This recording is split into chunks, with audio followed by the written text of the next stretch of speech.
simply having a wonderful podcast time.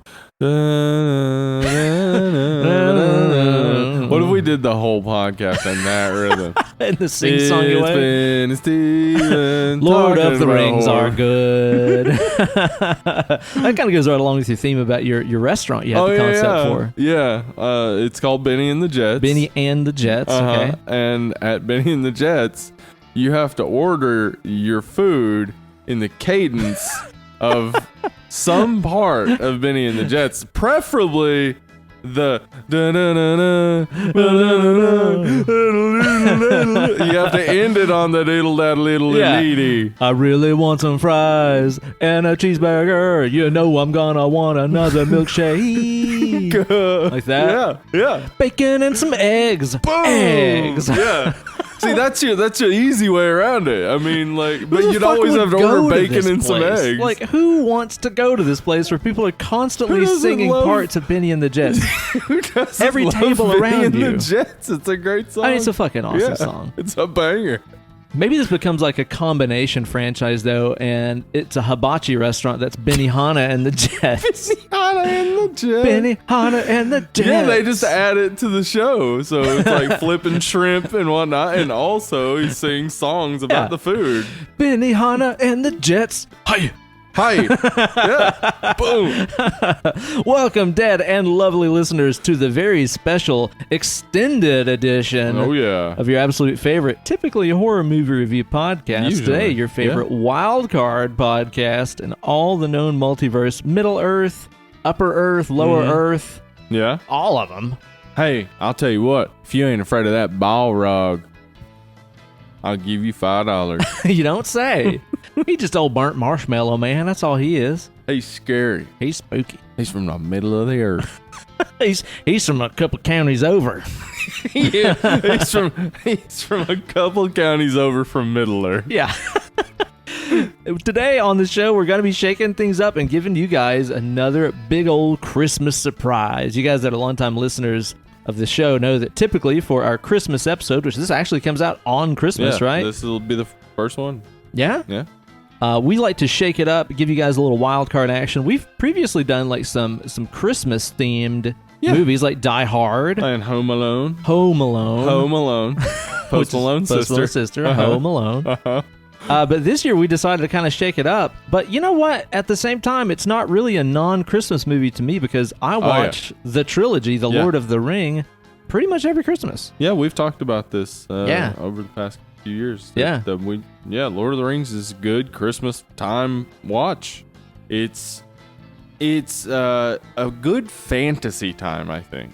Yeah, Christmas is a time of fantasy, isn't it? It's a time when you're thinking of fantastical things. It's Lord of the time Rings. when the portal between the living and the dead is broken loose. Yeah, absolutely.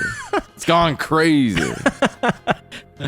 So yeah, you're right. This is a perfect time of year to indulge yourself. Plus, to me too, dude, it's the kind of thing where, let's be honest, we've all seen these movies a fucking million times. Well, not all of us. Some people don't like them. God, some people are fucking stupid and don't like things that are nice. Wow. Personally, Take I like that, things some that are of our nice. listeners. Yeah, exactly. You're listening to the wrong show, jackass. Rate and review on iTunes. Yeah. Fine.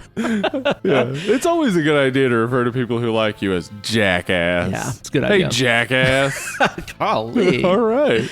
But, these movies, because we've all seen them, anybody that's smart has seen them a million times. Yeah, it's true. It's the perfect thing to have on while you're, doing Christmas stuff. Yes. So it's like if It you're really is. wrapping a present, maybe you're signing your Christmas cards and stuff. This is the perfect thing just to have on as atmosphere and background. And you poke your head up every now and then, see some of your favorite scenes, quote some lines, See, then you get back to work. everybody's favorite scene when they're walking through the snow. Oh, I love that scene when they're walking. Just walking. Yeah, the walking is the best part. It's the best part. Hey, it's not about the destination. It's not. It's about all the about walking. The walking. And we're going to be deep diving into this movie and giving you guys just a super lengthy, long and strong, and down to get the friction on For sure. podcast today. Because you know what, Steve? I have myself a good time at Christmas. Me too. I got friends and family and kith and kin, but not everybody does. That's true. I'm a lucky boy. I'm a big boy. And I'm a lucky boy. You are? I'm a big lucky You're boy. a big lucky boy. That's true. But for some of these bustas out there, we're all they got, Steve. We're Man. all that they have. Well, they got friends in podcasting. Right? Yeah, It's that exactly Garth Brooks right. song. That's about us. Uh-huh. I prefer Chris Gaines, personally. Everybody prefers Chris Gaines. Emo Garth Brooks? I mean, who you got? Which Gaines are you gonna like better? Capital Gaines? Or Chris Gaines? Chris Gaines. Those for are me. your choices. Yeah, Capital Gaines or Chris Gaines? Yeah, Chris Gaines never did nothing to nobody. Man, I hope everybody in the gym right now is getting some Chris Gaines. Oh yeah, bro. Chase them gains, bro. I wonder why I don't see more signs in front of gyms and stuff using Chris Gaines. Like, Come in for the game. Yeah, because I would walk in and be like, "You got me with the sign. I'm here because of the sign, guys. You nailed it." I owe this to Flying Brian. I'm supposed to. Flying Brian? I may have already done this, but my brain doesn't remember things sometimes. Your love of the halfling's weed supposed has to slowed your motivate him mind. in the gym right now. Okay, get him pumped up. You can do it, Brian. Whatever you're about to do, you're gonna fucking crush it. Oh yeah, you're gonna do it. 250 pounds on whatever it is. You're curling 250 pounds with one arm. Wow. Wow. You're doing it. Your veins are popping. Veins are everywhere. Whenever I had that weight training class in college, there was this one guy that was always like way too serious about it. Yeah. And I would just be trying to I'm in school. I'm doing schoolwork, and I've got this fucking asshole over me going, "Pain is weakness leaving the body." And I'm like, I'm just pushing a bar with weights towards the ceiling, dude. Like, I'm not fighting an epic battle here. I really love the simplified version of what weightlifting is. Yeah, pushing weight towards Just the ceiling. moving weight around. You're just lifting up heavy things. Yeah, studying the science of straight lifting something. I need to bring this back because, like, there for a while, it's like a lot of my musician friends and stuff like that, they've really gotten into, like, fitness and, like, weightlifting and stuff like that. Not a bad idea. It's not a bad idea. Yeah. But I'll be honest, I get really tired of seeing people posting just like, here's a video of me picking up something heavy. Oh, yeah. I don't give a shit. Yeah. I don't give a shit about that stuff. Though I did see somebody do a pretty sick deadlift the other day, and I was like, that's a lot of weight. I only care if somebody like throws up or like their bones stick out of their body. Yeah, that's what. Yes. I like seeing those. Yeah, the throw up is a thing that I actually worry about because I'm an easy puker and easy puker. and it happens when I get like real hot. Yeah? I'll suddenly start to feel like I gotta puke. So like when I'm doing squats, I have to be real careful, like concentrate, like and make sure that this is a weight that I'm not straining too hard on because I might just projectile vomit. That'd be quite the sight. I'll tell It you would that. be hilarious, Man alive. but it would also suck. Yeah, wouldn't be great. Somebody's got to clean that up and stuff too. I would clean it. There's no way I would vomit somewhere and then make somebody else clean it up, unless it was a hospital. Yeah. Then it's their fucking job. Fuck you. Fuck you. No, then I'm probably too ill to be doing it. Yeah, or it's your wife treating you. Oh yeah. That's super sweet of her. That's nice for her to do that. Yeah. But I used to post these videos every now and then on Instagram of just me like lifting up a jug of milk, setting it down. I've seen this. It's a tight lift. I need to bring those back because I think that's pretty entertaining. It's a pretty entertaining lift. Yeah, for sure.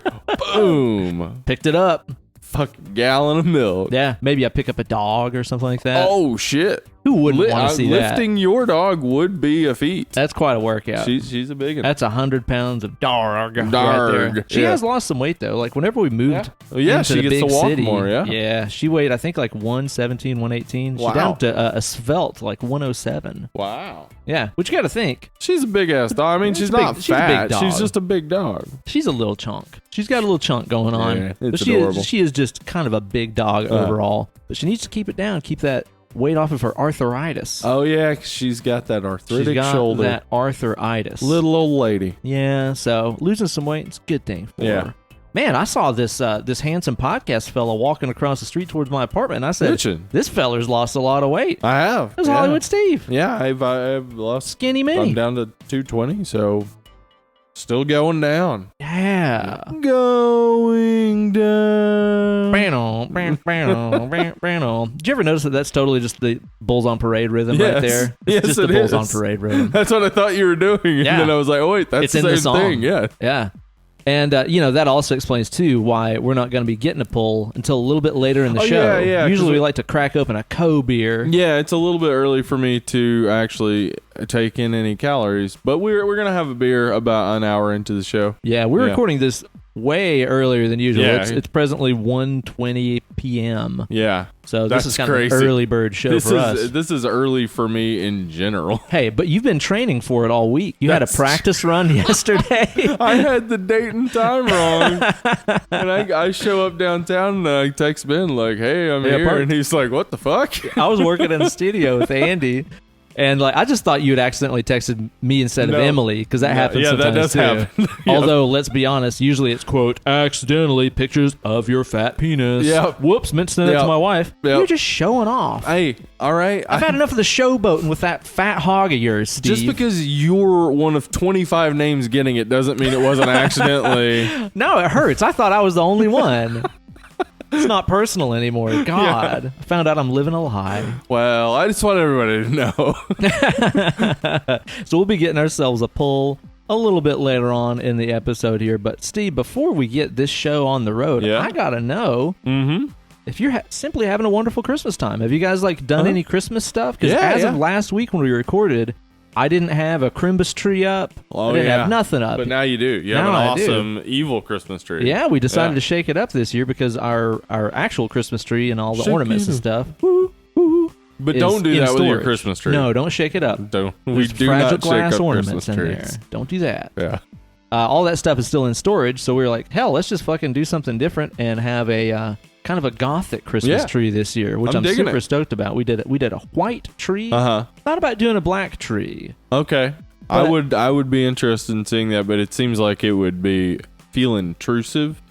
It seems like it would take up more space visually. Yeah. Well, the problem with them is because we're so accustomed to seeing a tree and going green. Yeah. Even when you look at a black tree, your brain kind of tells you really dark green. Yeah. It's hard to register it as actually black. Until they do a Fanta black tree where it's just a negative space. That would be awesome. That would be fucking awesome. That would be cool. That would be metal as hell. Yeah. But we thought about doing a black tree, but we didn't. Went with the white tree instead and decked it out with some black snowflakes and black ornaments and stuff. Get your white tree instead of your black. I'm dreaming of a white Christmas. I see what you're up to. I see. No, it's nothing like that. My grandmother did a white tree one year, maybe 94 or something. Was it a white tree of Gondor? It was, yeah. She had the white tree of Gondor. Impressive. And she was like, I know it doesn't have any leaves or anything, but it's the white tree of Gondor. It's pretty sick. Yeah. No, she did it, and she did white and then decorated all in blue. It was pretty cool. Very nice. Yeah, and you guys have the white and it looks like black balls. That's right. Got some plurple ornaments on there. We got all kinds of good stuff. There's a centaur on there. Yeah, that's awesome. That's a Santa Claus centaur. Now that I would love to see is awesome. A sleigh driven by 8 centaurs. I think he pulls his own sleigh. Yeah. I think Santar he's fired the reindeer and he just fucking does it himself. Whipping presents out as he goes. That's why people are always like, how does Santa get down the chimney? He doesn't. He just whips them straight out of his sack from his Santar position. Yeah. He does have a wicked throw. That is miraculous. Yeah, he's got an arm on him. Yeah, Santar. but he's not going down a tiny little chimney. How's he wear his pants, though? What's that Santa suit look like? How's a centaur wear his pants? I think a centaur wears his pants just on the front legs, because that's where the human part is. That's like, ooh, I need to cover up. Because the horse ass and dick, we're not ashamed to show that. Not ashamed, yeah. Just let that hang out. Also, I would imagine, if the human part would be kind of ashamed that it doesn't have a penis. Probably like, oh, I'm just smooth between my front legs. Just like Ken doll between Yeah, the legs. totally. So he'd want to wear pants to kind of cover that up. And he wouldn't want to cover up that huge dong back there. Show that thing off. Yeah. So he wears front pants. Hey, he's a little in the rear middle. Nothing. He's got much back. He's got much. We come to find out that song is actually about a centaur. Absolutely. That's what so it makes a lot. We know it. We figured it out. We discovered your puzzle. Now give us the $1 million prize. It's hidden in that song if you play it backwards. Oh, really? If you discover the riddles 3, Golden ticket. shall you be? What? What? You get the keys to the kingdom of Sir Sir Mix-a-Lot. Mix-a-Lot. That's how that works, I'm pretty sure. Takes you on the Wonkavator. It's awesome.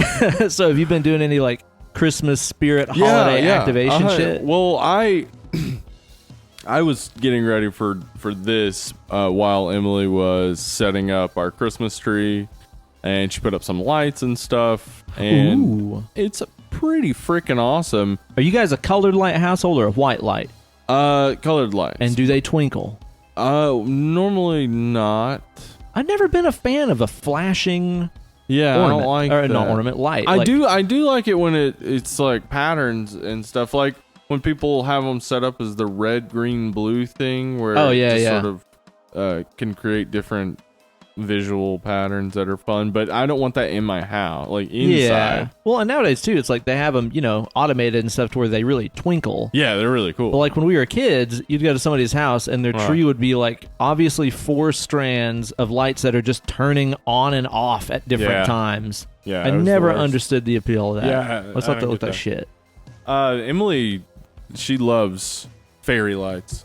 She loves having up like any sort of lights all year round. So we have white lights up all the time. All right. But right now, we got some cool blue lights up, and she's got, I think she has white lights on the tree. White light. Yeah. Gremlin Well, we just style. keep that. I think I believe in the principle of on Christmas, the lights on the Christmas tree stay on. Yeah. Like, doesn't matter. Yeah. No matter what's going on. I think so. Yeah.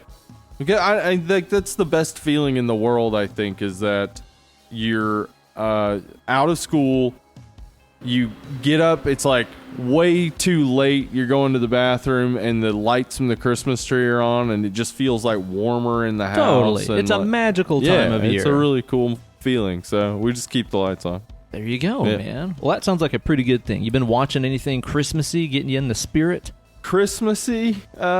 Not really. Yeah? I mean, Emily had Nightmare Before Christmas on while she was doing the Christmas tree. Okay. So Good start. some of that. But we started watching Letterkenny because Emily hasn't seen it. Everybody has told me I desperately You need to have watch to that see show. Letterkenny. Yeah. It's one of my favorite shows now. But I did sit down and watch My Name is Dolomite on Netflix. Oh, yeah? I don't know nothing about that. Dude, it's awesome. What it is. It's the story of Rudy Ray Moore and him making the movie Dolomite, and Rudy Ray Moore is played by Eddie Murphy. Okay, I was going to say, is it a Yeah. documentary or is it like a reenactment film? A reenactment film, and it's hilarious, and Eddie Murphy's fucking awesome in it. Wow. Like, that's the Eddie Murphy we need more of. Like, because remember, Eddie Murphy is really funny. Sure. And like, he was in some really funny fucking movies, and then he made a bunch of bad stuff. Made a bunch of that bad just stuff. he wasn't being funny anymore. He was just reading lines from a script. But like, Golden Child, Coming to America, he's Oh, fucking yeah, dude. hilarious. 48 Hours. I've never seen that one.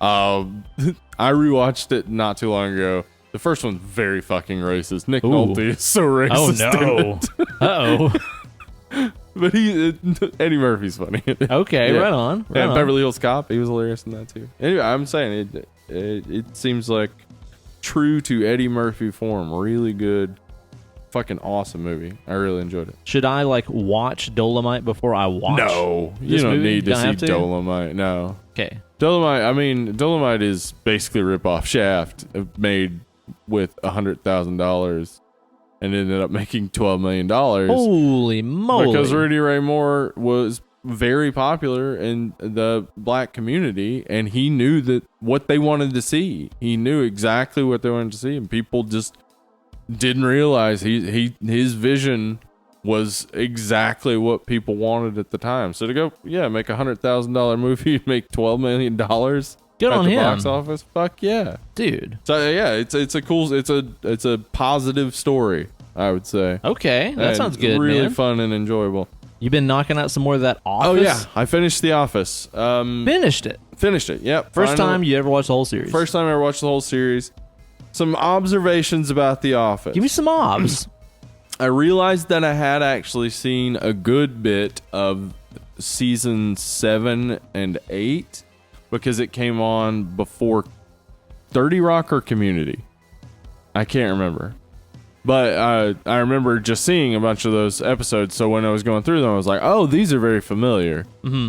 And then getting to the end, and that it was less familiar, but it was interesting. Like, because there a lot of things change. James Spader comes on as like the boss, and there's a whole lot going on that definitely feels like the final season of a show.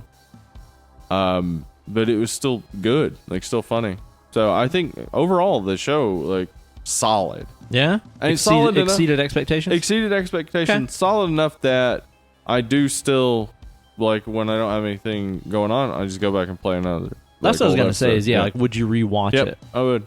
Right so, on. Worth it. I mean, not that anybody's saying in almost 2020 The Office is a good show is revolutionary. Yeah, I was going to say, like, you just confirmed what white people have been saying for 20-something years. Yeah. The Office is good. It's good. You did it. I did it. Hot take. Confirmed. Hot take. Hot take. Hot. Sizzling hot. So, What about that streaming chat this week? You guys get up to anything good? yeah. So it was Joe Bob's Red Christmas. Red Christmas. And the first movie they played was Black Christmas, 1974. OG. We've done awesome that here on this here movie. podcast, Yeah. man. Yeah. It's a treat. Yes, it is. Enjoy. Margot Kidder. The proto So great. slasher. Yep. Joe Bob dismissed a few myths about Black Christmas, namely that it's like the first slasher. Right. Yeah. Psycho was before that. There were other movies that certainly. But he had some praise for it as well, because it is obviously a good movie and obviously ahead of some other movies. I like it. I think that it's fucking cool. Are you going to see this like totally quickly hashed out PG-13 new version that's coming out this year? I'm not actually interested in it at all. No. Like, the previews just don't do it for me. They don't seem to.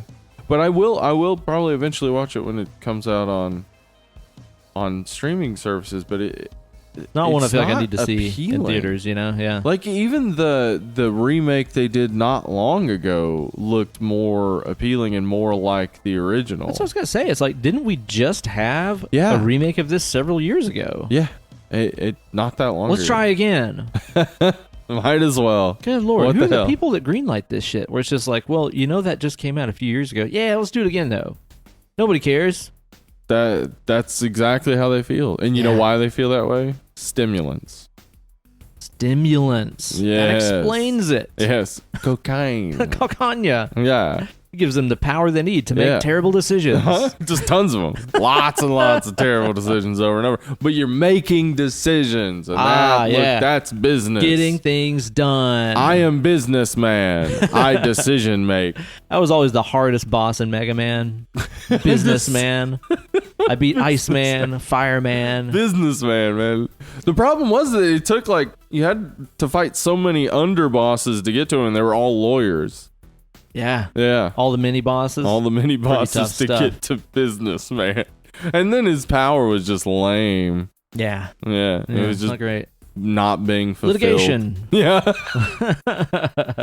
Well, okay. What did you guys watch second on that stream for the Joe Bob thing?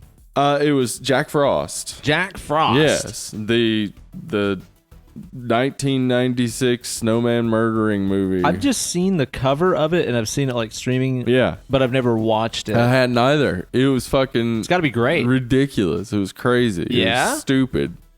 Kind of Thanksgiving level, but not as not as intentionally bad, Ooh, okay. and so less funny. Oh. Yeah. Yeah. Unself-aware Thanksgiving. Yeah. Yeah. I would say that's accurate. Yeah. But it did, I mean, some of the effects are really cool looking. They're done by Screaming Mad George, who worked on Elm Street and tons of shit. Yeah. A bunch of stuff. So some of the effects were really cool looking, but the snowman is just obviously a puppet most of the time, and other times obviously like in no articulation to it. Awesome. It's not scary. it was stupid fun though. And then there was a third movie, Silent Night, Deadly Night. Silent Night, Deadly Night 2 though. Oh, the reason I said Silent Night, Deadly Night is because Silent Night, Deadly Night 2 rehashes the majority of the first movie before it even introduces any new elements. Oh. It was like 45 minutes of just the first movie instead of any new material. Like, is it remake of the first movie, or is it just footage from? No, it's just footage from. Wow. So it's totally like some of the later Friday the 13th movies where it just starts with like previously on. Even further than that. Super extreme. Holy cow. Yeah, it was crazy. I couldn't even make it. Like, I didn't make it to new material because I was still in like, the old stuff. Yeah, because I was just like, this. I mean, after a while, after about 40 minutes, it was like, I'm giving up on that. I don't want to know what else is going to be in this. Because I liked Silent Night, Deadly Night 1. I was going to ask if you enjoyed the original. Yeah, I mean, it's ridiculous. It's way over the top. Extremely insane. Over the top. Yeah. It's weird, too. It's a weird fucking movie. Yeah, I watched it for the first time several years ago, and I was impressed just by how fucking strange the movie is. Yeah, it is. Like, Silent Night, Deadly Night, and there's another Christmas movie around that time, but they're both like very Freudian, psychological sort of. Yeah, because with this, he keeps having those flashbacks about like his like mom getting assaulted and stuff while he's like killing these people. Yes. It's really fucked up, actually. The other one I'm thinking of is the one where the guy kills the naughty kids. He's like, he works at a toy factory. Silent Night, Deadly Night? No, that Silent Night, Deadly Night is the one where the kid sees his mom get raped and killed by a Santa. That's the one I'm thinking of then. Yeah. Okay. Yeah, what is that other one? I don't know what you're talking about. Yeah, I can't remember the title of it, but it's worth a watch for sure. Okay. Yeah. Right on, man. So look up, guy works in toy factory, kills kids. see what happens. You'll find it.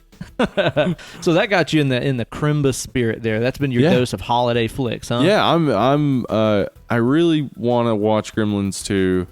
Yeah, shit. Does it take place at Christmas? Because I've never seen it. Yeah, it's supposed to be like a year later or whatever, and now Billy and what was her name? I don't know, Phoebe Cates. Yeah, what is Phoebe Cates? I can't remember her character's name. Yeah, they now work in this big technological building that's okay. Like, it makes no sense. The building has all this crazy technology, and then like, I think they're doing experiments on a Mogwai. They bring. I can't remember this story very well. It's basically the Key and Peele sketch. Yeah, that's all I'm remembering. They bring the Mogwai in with them to work for some reason, and of course it gets wet. Yeah, and then of course the science division of this building starts studying them. And we end up with like a bat gremlin and a girl gremlin who sings or whatever. Oh, wait. No, she doesn't sing. The smart gremlin sings. Oh, New York, New York. Jesus Christ, dude. Yeah, again, this sounds like an utter coke fest of a Hulk movie. Hogan shows up. I gotta watch it, man. I have to watch that fucking movie. It's not streaming anywhere. Emily and I looked for it. Gremlins, the original streaming, which is a classic, but I just wanted to watch something insane. That sounds like I gotta find it. Yeah, right on, man. Dude, I'll tell you something fucking insane that we caught in a Christmas movie this week. So the other morning, I wake up and Kate is watching the Jim Carrey live action Grinch movie. Oh, which is fucking terrible. Yeah, I've only seen small segments and I just couldn't. It's just stomach it. Strange and makes me feel weird. Yeah. You know. And she was maybe like half an hour into the movie or something. I come out of the bedroom. I just woken up. I'm like, oh, you're watching this? And she's like, yeah. listen, there's something really weird at the first of this movie that you need to see. I was like, what are you talking about? And she's like, do you remember like the Who's in Whoville having a gigantic orgy? What? That's what I said. You rewind it to the first of the movie where it's like the story about little baby Grinch, you know, whatever. The stork is dropping him off. He's floating towards Grinchville or whatever, and he gets knocked off track, and he lands in Whoville, right? Mm-hmm. He lands in this bush outside of this house. And like there's narration going on of, I guess, the people who found him eventually or whatever. And this woman narrating is like, we were having our annual holiday get-together. And like it shows the house, and you look in through the windows, and it's like, yeah, there's a party, and there's music, and there's lots of people running around. A lot of them are like running around playing grab ass. Oh. Where like there's like a woman chasing after a guy like fondling his butt, and he's like, oh, there's people like doing piggyback rides and just all kinds of weird shit The butt going on. fondle, I mean, that'll get you, dude, probably, right? Probably, I think so. I do think in my single days, if a woman just came up and fondled my butt, it would be a good icebreaker. Well, what are you doing over there, huh? Yeah, hey, what's up? That might work. Are you robbing me? Nope. Let's hope that's not the case. Just wanted to check out that butt. The old butt. Wow. Okay, so all this is going on, and then I seriously shit you not, this is in the movie. There's a scene where it shows one of the Who's holding like a glass like fish bowl full of keys.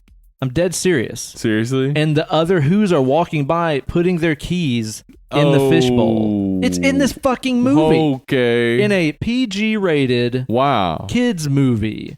And then like the narrator is like, and when we all came to in the morning, we found the baby outside. Like they'd been up all night fucking.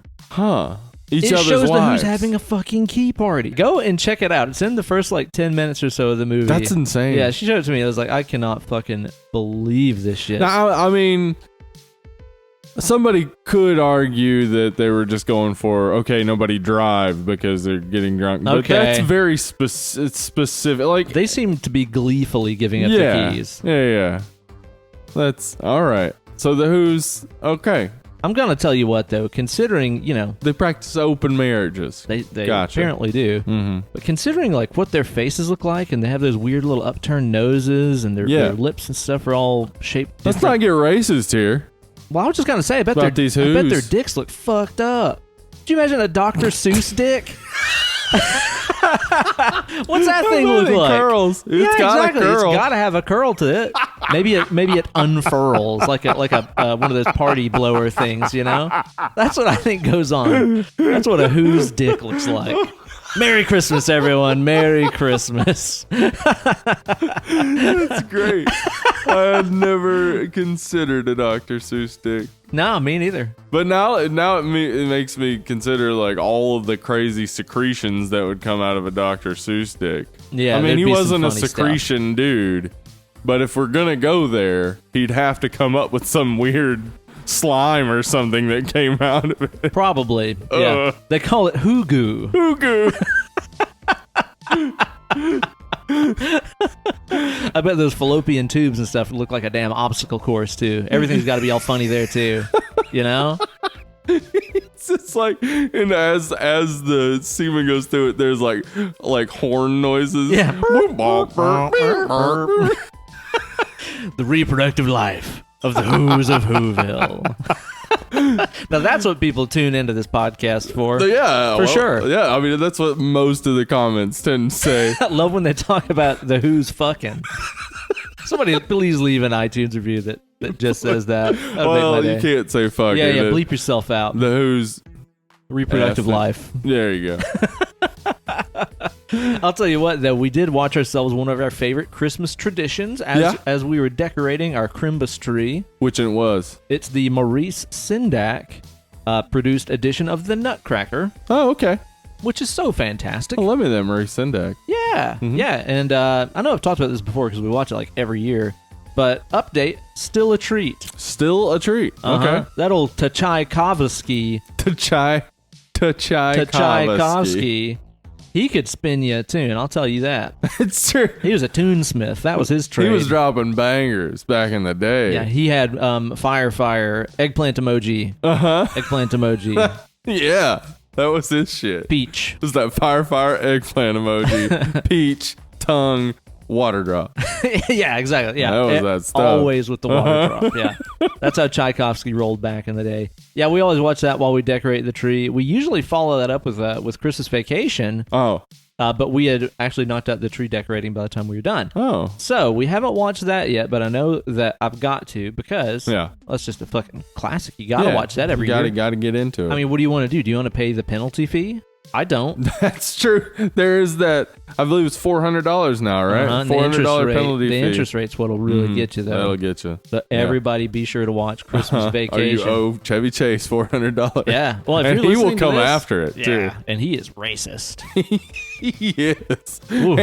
And he's got back pain, so he's never really happy. Man, you know what? It does make it kind of hard watching classic Lampoon's Christmas, just knowing what a gigantic piece of shit that guy is. Not a nice guy, really. He's not a nice guy, nice. really. Not haven't watched very Love nice. Actually yet either, now that I think about it. Yeah, there's 80s and you're all missing a lot. David.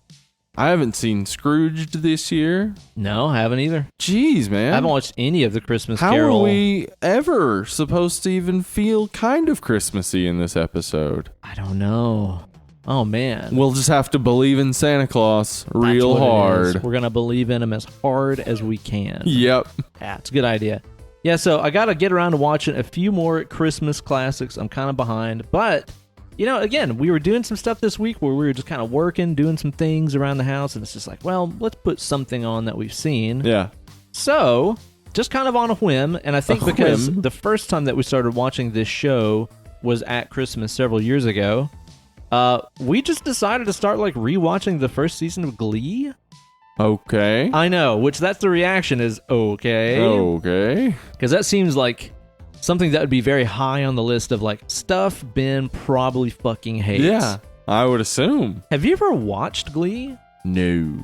Dude, okay, I challenge you this. To watch Go watch Glee? the pilot episode. Yeah. Well, I mean, it's written by the guy who created American Horror Story. I'm assuming it's well written. It's so different than what you think you're getting into. I'm serious. Like, I hate all the fucking High School Musical shit. I hate singing shit. I hate all of it. Yeah. But especially the first season of this show is like surprisingly good and much weirder than you'd think too. Just watch that pilot episode. You'll see what I mean, man. You'll see what I mean. You I'll can throw do it on the pile of things. I believe in I you. might do it. 250 lift or more. Pain is weakness. Leave the body. I believe in you, dude. That's how I sound when I work out. Oh yeah? Yeah. I'll nice. just be on the treadmill, like, pain's weakness leaving the body. And people are like, you're jogging. What is that? Why is there so much pain? I don't get it. We also watched a movie that I didn't know anything about. And Kate just kind of pulled it up at random and was like, do you want to watch this? And I was like, yeah, sure, whatever. Booksmart. Oh, yeah. Olivia Wilde's movie. I haven't seen this yet. Dude, you are going to fucking love this I believe movie. I will. It is hysterical. Okay. It is like 50% Broad City and 50% Super Bad. Doesn't it have that chick from Lady Bird? I don't know. I didn't recognize anybody from it, so I'm not sure if anybody in it was in Lady Bird, but I might be wrong about that. One of the girls in it was in something I've seen recently, and I just conflated it with Lady Bird. Anyway. Yeah. Tell me about it. It's fucking hilarious. Like, it's one of those deals where, you know, because of our age and the age of the characters in the movie who are still in high school, it's like their high school experiences, I would imagine, quite different than two white dudes in their mid-30s. Definitely different than yours. Definitely different than mine, yeah. But yeah, for sure. So I'm sure there's a lot of things in there that I don't really necessarily get the relevance of or whatever. Right. Because I'm old.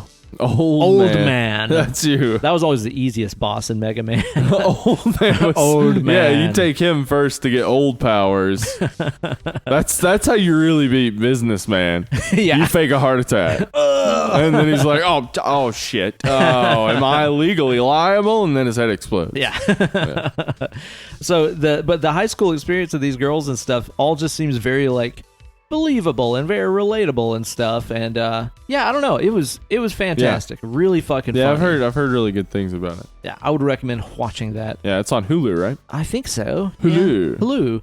And last night while I was editing some video, we had Bad Santa on in the background. Oh, okay, yeah. Still fucking hilarious. Yeah, Bad Santa was on at MOB the other day. Oh, yeah, that's right. Yeah. That's right. I still haven't seen The Bad Santa 2. I have not either. I don't know anybody that saw it. Huh. That's probably not good for the producers of Bad Santa 2. Probably not. But it's weird because it's one of those deals where, myself and a lot of other people fucking love the original. Yeah. But then it's like, I think that we also just saw that, like, this is kind of a self-contained story. I don't need more of it. And it exactly. just came out so much later where it was like, why would anybody want this why now? pick this up now? Yeah.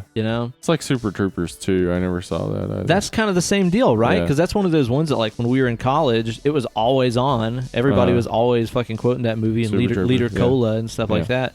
Super Troopers 2 came out. Nobody went and saw it. We were slipping meows in as we were serving tables. I would do that all the time. I do it in my videos all the time still, and sometimes people notice. All right, meow. Yeah. Did he... The people comment like at 4 minutes 18 seconds. Did he say meow? Of course I did. It's quite intentional, I'll have you know. I love having because I remember jokes when I was little that my mom would make that were references to stuff that I never saw. Yeah, like just stuff that when she was little, she probably only knew it from a reference.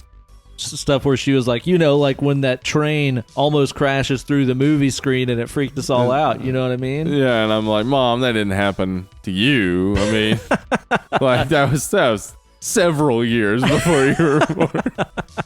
But no, like I love like the inside jokes from things that kind of don't persist. Like certainly that movie is funny. Super Troopers. Will people watch it in 40 years? Probably rarely.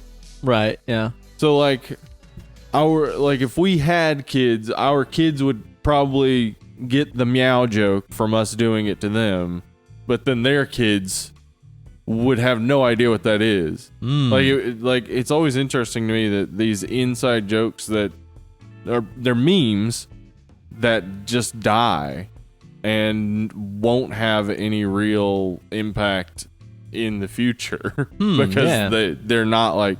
I mean, Super Troopers may be considered a classic in 40 years, but I doubt it. I'm gonna not bank on that. I think. Yeah, I would doubt that it'll be looked at as like comedy classic. Yeah. So it'll just sort of die. I always wonder like how many of those awesome things throughout all of human history have we lost?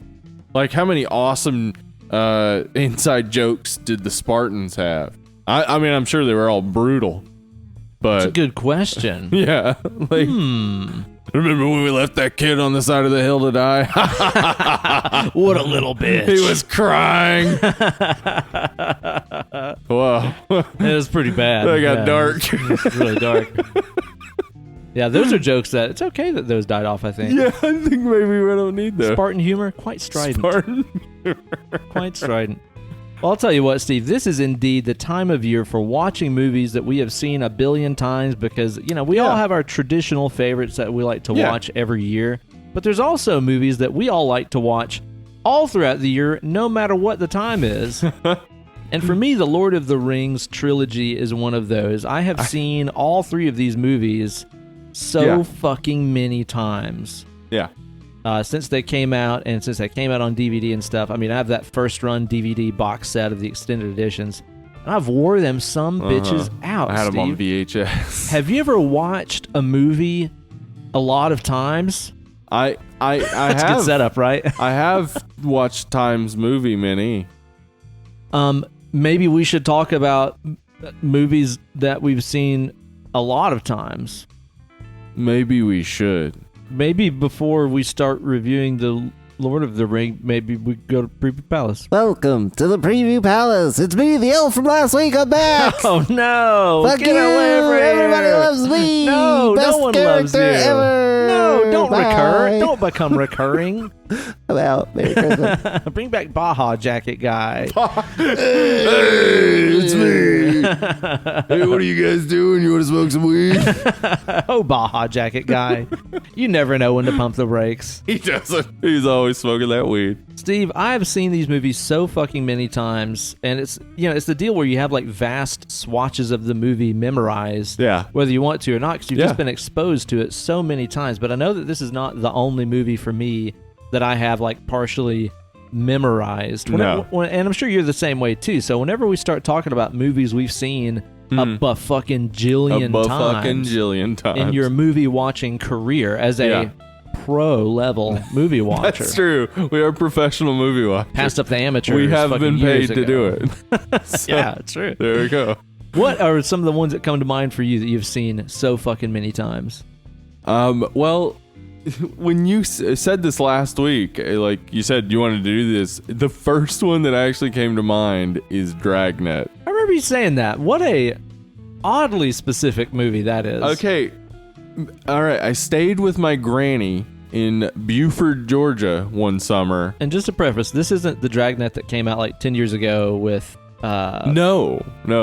This is the one with Tom Hanks and Dan Aykroyd from like 1980 something. I mean, the thing is like when you say Tom Hanks and Dan Aykroyd, it's just like, okay, I'm listening. Yeah, so I mean, if you saw it, you would see why it appealed to a young boy who was getting to watch HBO without any like supervision, because there are girls in bikinis. Oh, look out. But then there's also Tom Hanks and Dan Aykroyd being funny. Hunks. Now, I don't think this movie stands up. I'm never gonna watch it again to find out. I only want to remember the summer that I saw it probably 5 times a week for 2 months. Holy moly, dude. Because it came on every single day. Yep. Dude, and I would remember, just let like, it play. During those early days of like, when you'd get like a free weekend of Stars or a free week of HBO or whatever, any of these like movie channels that we couldn't afford. Yeah.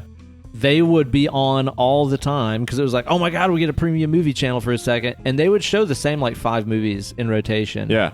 Over and over and over. I remember this one time, it was during one of those time periods. That's how I saw Killer Clowns from Outer Space so many times, by the way. It came on Showtime. That and Critters. Oh, damn. Yeah.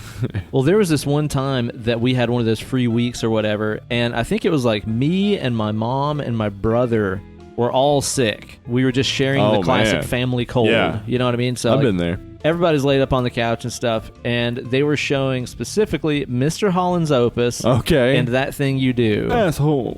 Exactly. Yeah, it's what I always remember that fucking movie by. And Beautiful Cole. When he's singing that song to his son. It's so like Forrest is lame. It is. Watching that and That Thing You Do. I mean, I have huge portions I've seen of That movie Thing memorized. You Do a number of times too. Still good. Yeah. The Oneaters. The Oneaters. Captain Geach and Shrimp Shack Schooners. Isn't that right? That's really hard to say. I believe so. Shrimp Shack Shooters. There we go. The thing that I remember most from Dragnet is the rap song at the end. That was Tom Hanks and Dan Aykroyd rapping. I bet that they sound great. Yeah. Not like super white at all. Nope. It is, boy. It's some flow, boy. I'll tell you that. They bring the fire icon eggplant emoji. Yeah. It's not cool though. Oh no. It's Tom Hanks rapping. It's exactly what you think it would be. Well, I have to watch it because I mean I want to see it just based on those 2 names alone. I mean, I remember watching the like TV show on Nick at Night when I was a kid. And it was it's always like, nothing this is boring. I guess it is kind of like that because it's Shoe phone. No, that's Get Smart. Never mind, fine. If there was a shoe phone in Dragnet, it would have improved the movie. Okay, it would have made it better. Yeah. What about you, Ben? What's one that you've seen? Dude, one of the ones that I can remember watching on like endless repeat when I was a kid, and I still have. I mean, you could just turn it on and I'll just start ripping off lines nonstop. Motherfucking While You Were Sleeping, starring Sandra Bullock. I have seen that movie. I should not have started taking a drink of water. Almost got you a spit take on that one. Dude, I have seen that movie so fucking many times, you wouldn't even believe it. I mean, again, this is most of my list, I would say, is from back in the day before streaming when you just didn't have a choice. I think it's where my love of beautiful brunette women probably started. And your idea of getting a mate by waiting till they go into a coma and then pretending that you were old together trick, the whole time. like you do, you know. I think it's also began my distrust of Peter Gallagher. Oh, I understand that. Those eyebrows. Who's gonna trust that guy? Old big lip, fucking fish-faced Peter Gallagher? Look at that guy. Rawr. Who's gonna trust him? Get out of here, Peter Gallagher. Nobody Not me. needs you. Nobody wants you. Nobody loves you. Get out of here. John Lithgow.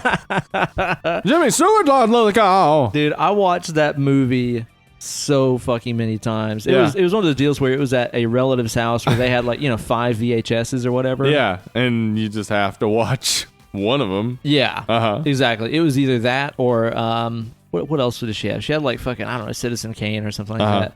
So it's like, well, I'm gonna watch While You're Sleeping again. Of course. So yeah, that one is permanently Citizen imprinted Kane, on my not brain. interesting to a child. No. I tried it. Surprisingly. I can confirm. Yeah, not interesting. No, pretty dull. Speaking of those movies that you watched just because it was what you had on hand, there were two of those for me that when we first moved in to my mom's boyfriend's house, which was next door to a graveyard. This is when I lived in a basement next to a graveyard. Right. When you lived in an Argento movie. Yeah, when I lived in the basement next to the graveyard. When we first moved there, we got a VCR. He had a VCR that he let us use, but we only had 2 tapes. We had Golden Child, Okay. and we had Indiana Jones and the Last Crusade. Nice.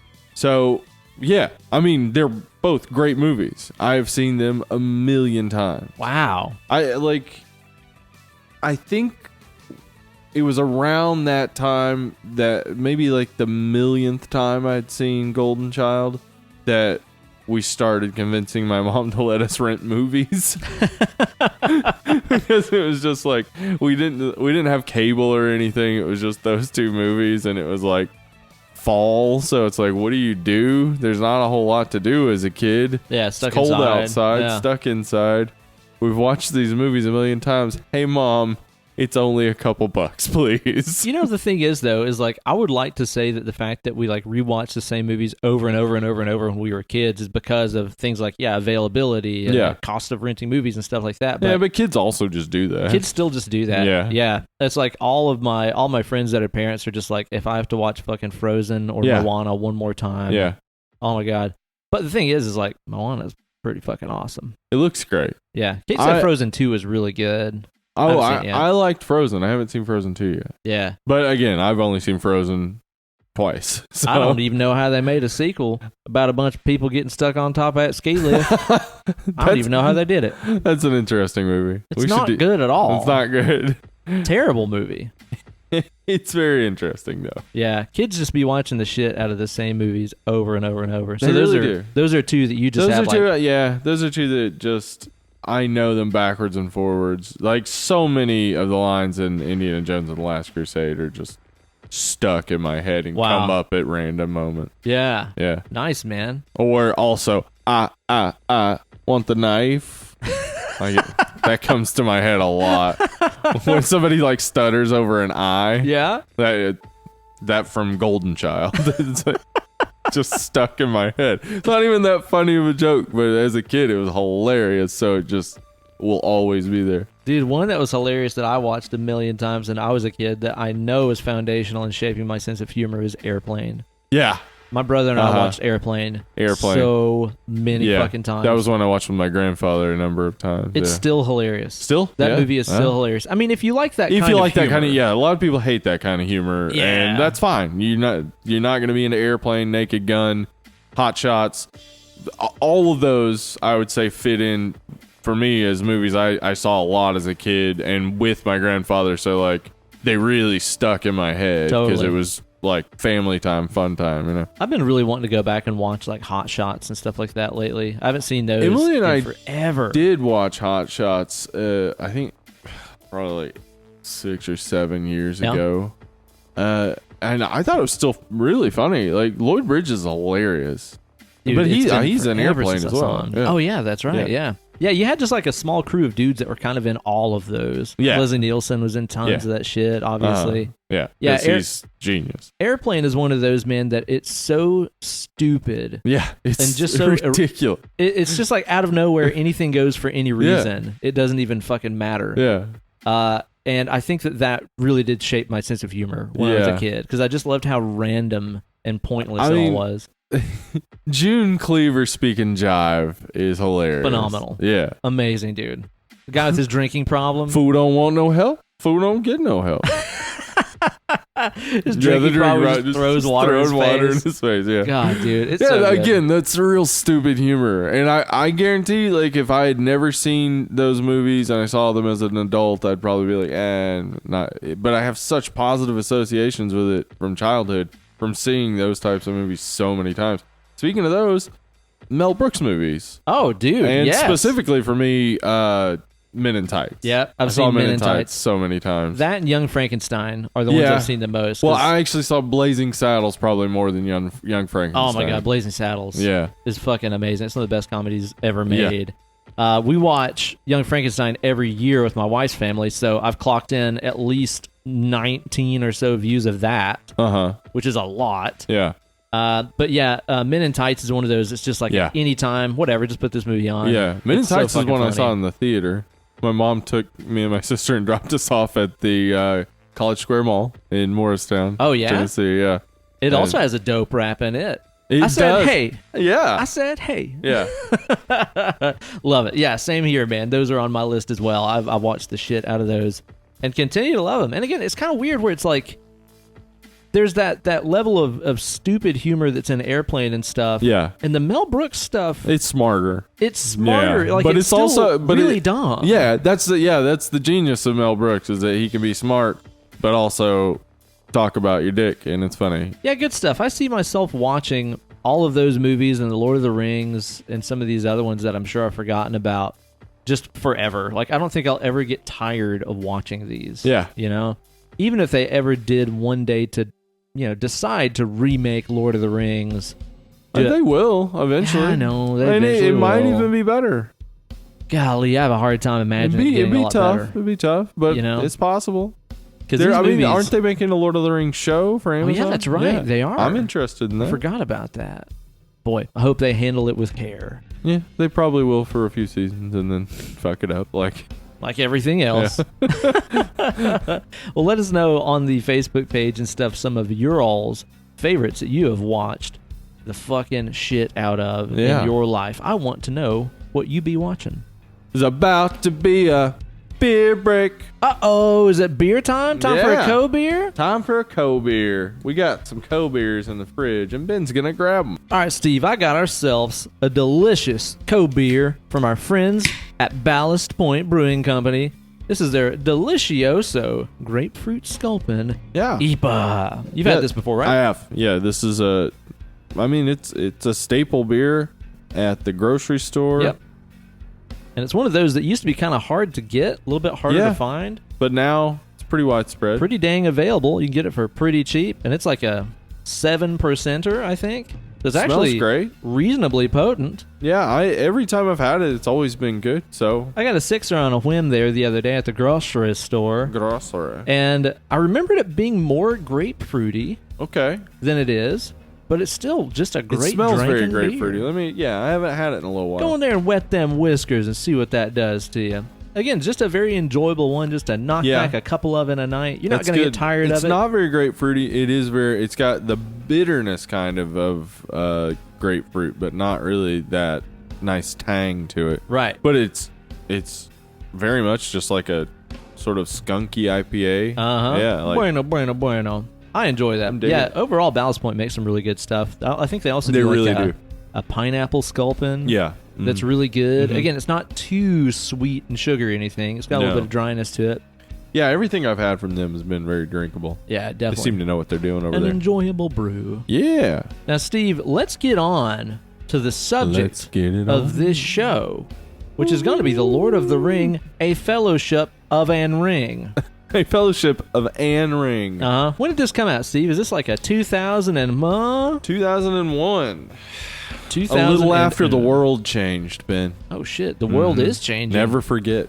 Yes, indeed. All right. So, is this the first time you saw this movie, Steve? Yeah, this First time ever. I had never even heard of it. What is this again? Fellowship of the Ring. No, Did you see it in theaters? I saw this in theaters. Okay. This one's the only one I got to see in theaters, though. I was Oh, yeah, in you were in Russia your mission and while stuff. yeah. So I saw this one in theaters. Was super excited for it. I watched the Hobbit cartoon when I was a kid and really loved it. The Did you Ralph watch Bakshi. the Lord of the Rings cartoon too? Yeah. Mhm. Okay. Mm-hmm.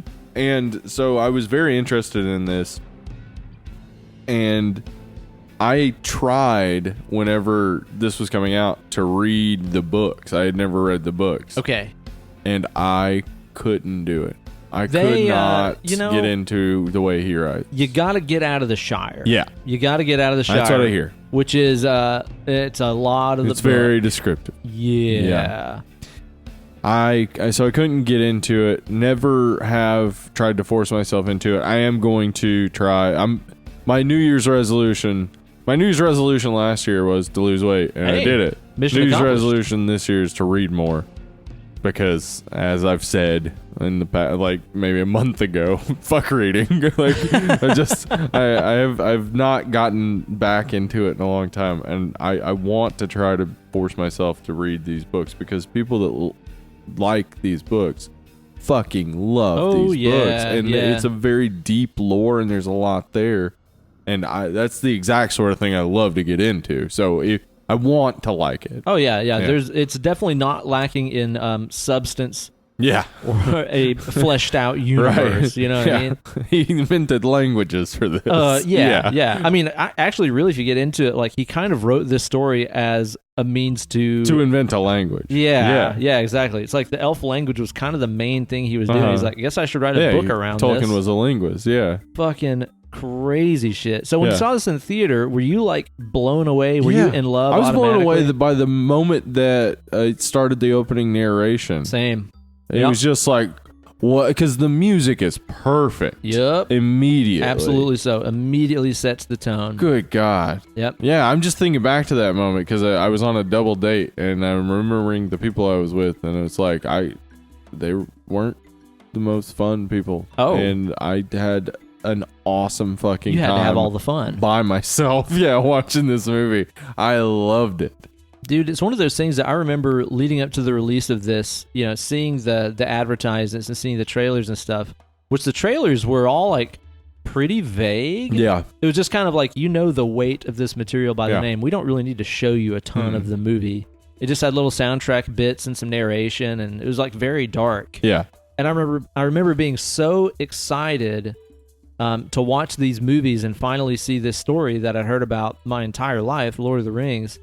And this being one of those very rare times where you sit down in the theater and you watch the movie that you've hyped up so much for yourself, and it absolutely 1,000,000% fulfills. You know, I've had so many times that you get stoked for a movie and then you watch it. Yeah, I was gonna say, what are some others that that have really nailed that for you? That, like, because I would say when I first saw Batman in the theater, well, I remember it as like Michael Keaton Batman. Yeah. I remember as a little kid just being like, "This is the best!" Like, just really enjoying myself. Totally. Yeah, the first Iron Man was that same way. Where it's Yeah. like, oh my God, Yeah. they actually did it. Yeah. They did it right. Yeah, it's real nice to have that just full on, like, have such high expectations, and to just get them not only like hit those expectations but exceed it, And then to be more than you can imagine, and then know that you've got 2 more installments coming. It was so exciting. I remember dude. that. Yeah, it was a really fun time, because kind of like leading up to the release of this is right when I started getting to know Kate and her family and stuff. And Kate had told me that her dad was like really huge into the Lord of the Rings books when he was in college and stuff. Like, Kate's dad got so into the books that he like almost failed college. Because he was just reading the books all the time. He was soaking it all up. He was like learning how to write in Elvish and stuff. I mean, he went all in. And you got to think, like, I feel like it's easier to be a nerd now that we have the internet. Yes, it is. Because you can just Google this stuff. Yeah. It's like, it's like, what's the Elven alphabet? Whatever. Show it to me. Show me there's probably like apps and stuff that are like, write my name in Elvish. I was going to say, there's probably an app that'll teach you the Elven language. But like back then, if you wanted to really be a nerd, you had to go out of your way to be a nerd. You had to go out of your way to do it. Yeah, exactly. The information people did wasn't look available. at you weird. Like being a nerd was hard to be. Totally. Because they'd be like, what is this teenage boy doing in the library when he could be out drinking and fucking or something? Yeah, exactly. So he got really, really into these books and stuff. So leading up to the release of the movie, I know that he was really stoked, and he said that it really looked like they were kind of nailing his idea of what these stories would look like and stuff. So we all went and saw it like as a fam. Mm-hmm. And again, we were all just fucking blown away. Yeah, like, I remember watching these in theaters being like, this is what people must have felt like when they saw Star Wars in the theater. It's like our generation's mega epic turbo blockbuster that just annihilated everything we've seen before it. Yeah, I think it had the benefit of some time between its initial popularity and becoming a fully realized film. Not like Game of Thrones or something where it's like, the books are still going. Let's start making the series. Right, yeah. So it benefited from a lot of thought going into like trying to detangle the story, because I know Tolkien writes it in not such a linear fashion. Mm-hmm. It's kind of a little more all over the place. So you got these people who are so in love with this book that they detangle like what happens when and like what's the proper order of everything. And, and then you're, 50, 60 years later going to make a movie about it. It's probably like it's probably going to be fleshed out pretty well. Yeah, it's going to be go one of two ways. It's going to be either the absolute asshole executive who has no idea what he's doing, but he's heard people talk about this book, and just wants to get the fucking movies made. It's a valuable IP, so whatever, just put it out. Or you have the people who've been reading it their whole lives who are like, all right, let's get other people who are obsessed with this book, and let's all sit down and just flesh this out. How would we make this? If we could make our dream Lord of the Rings movie, what would it look like? Yeah, dude. Yeah, it's amazing to see what happens when you get a whole bunch of people that give a shit together. Yeah. We talked about that with like the Marvel movies and stuff. Where like Favreau and them are just fucking geeks that love these stories, and they get together with they other love geeks. it, they take care of it. Yeah. And that's exactly how I feel about this movie and the rest of the trilogy. It doesn't feel like there was any compromise to anything along the course of making this, whether that's any budgetary constraints to set design and costume and yada yada yada. Like, it doesn't feel like they ever skimped on anything. It's like they really did just get together and say, let's make it as perfect as humanly possible. And of course, they did change some things from the story, and we'll talk about that as we go along here too. Yeah, but I mean, I can't get too in depth about that because I've never read the books. Like, and for me, I started reading some of those differences, and it was like reading Greek, because it was just like, I don't know. Like, I have no association with these characters that are cut. Yeah. So this will not be the episode to go to find all the differences between the book and the movie. No. Yeah. We are not Tolkien scholars or anything like that. I have read the books. Yeah. I'll get into that in a second too. But only once. I'm by no means an extremely well-versed reader of the Lord of the Rings stuff. I have heard if you start with The Hobbit, it's easier. And The Hobbit's just an easy read in general, Mm-hmm. So the thing is, even having not read the books whenever these movies were coming out, I still felt like I was engaging in an epic, massive, gigantic storyline with so many characters and so much plot and all these different races and locations. Yeah. It felt as fleshed out as though I had read the books. Yeah. And like every year as these were coming out, we'd make it kind of a family tradition where it's like every year we all went and saw all three of these in the theaters. Yeah. And so it's like, this is kind of a really important movie for me and series of movies for me, because it was like at such a formative, important time of my life where it's just like I'm getting to know Kate's family and stuff, and first real serious girlfriend and yada yada yada. It's like all of these were very important things that were going on in my life. That's when I started working my first job and things like that too. And so these movies will always be like milestones for me. Yeah, in terms of just my human experience. Yeah, I mean, same for me. I went and became a Mormon and Mormon missionary within that time. Yeah. And big changes. I will always sort of associate because Lord of the Rings is actually pretty popular among Mormons. Yeah. For its, the way it builds the world out kind of is reminiscent of Scripture, and that's kind of what Tolkien was going for a little bit, especially with Silmarillion. Oh, absolutely. Yeah. So yeah, there's a lot of begats and begots and so on in there. But it's really associated with that time period for me. But then, as I've continually watched them year to year, they've grown with me. Like, yeah. Each time I rewatch them, I see them differently. I see a different perspective. I think now I see a perspective that's far less in tune with what I would say the actual message of the movie is. Okay. Which is Gandalf's consistent message that, like, everything works out because everything has to, basically. Like, that's his conception, is that everything has to work out. I know it will. It'd be all right. Mm-hmm. It'd be all right. And now I can look at the movies and be like, yeah, I mean, it's a self-fulfilling prophecy because you're a real powerful wizard with friends who know what they're doing, and because you all are really good, you did this. Pretty easy for a bunch of fucking white people getting together to do something to feel proud about what they did, huh? This movie, this movie has no one of color in it at all. I guess not. I didn't think about that until just now. Except that the Uruk-hai are all played by Maori tribesmen. Are they really? Most of them, yeah. Oh, I didn't know Yeah, that. and most of their stuntmen are locals and stuff. That's cool. But they're portraying the villains. Yeah. And that's kind of true throughout the entire trilogy. It's almost like an old white English guy wrote the book or something. Yeah, it is almost like that. But and Tolkien fucking Peter Jackson stuck to what Tolkien said. You could easily, and I would imagine if they remake it, they will probably mix that up some, because you easily could. It's like, I have never read the books. If you told me elves were black, okay. I don't think it's one of those things where it's like the Hermione thing, where I don't think it ever really mentions. Also, they were all white. You know, like, it's never really and they brought hung out up. and had white parties. Yeah, They ate exactly. mayonnaise. Had pancake booties. Spicy guacamole.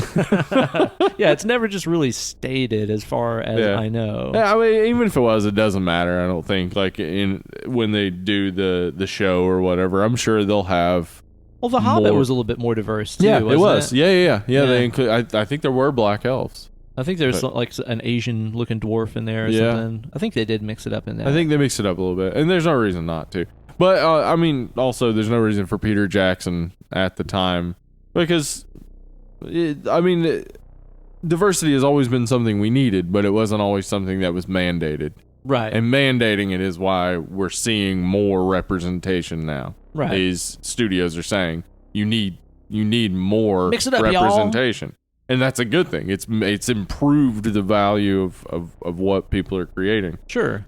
But Peter Jackson was making this at a time with that wouldn't have been a mandate. But Peter Jackson also can't be faulted, because he used a ton of local New Zealand Maori tribesmen.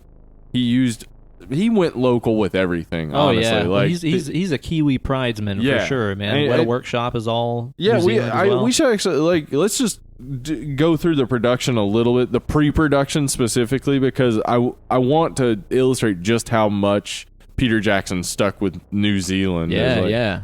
So he began working. He just had the idea, like, somebody should make this Lord of the Rings into a movie. So he'd been a fan since he was a kid of the books and stuff. Right? Yeah, he actually became a fan from the cartoon.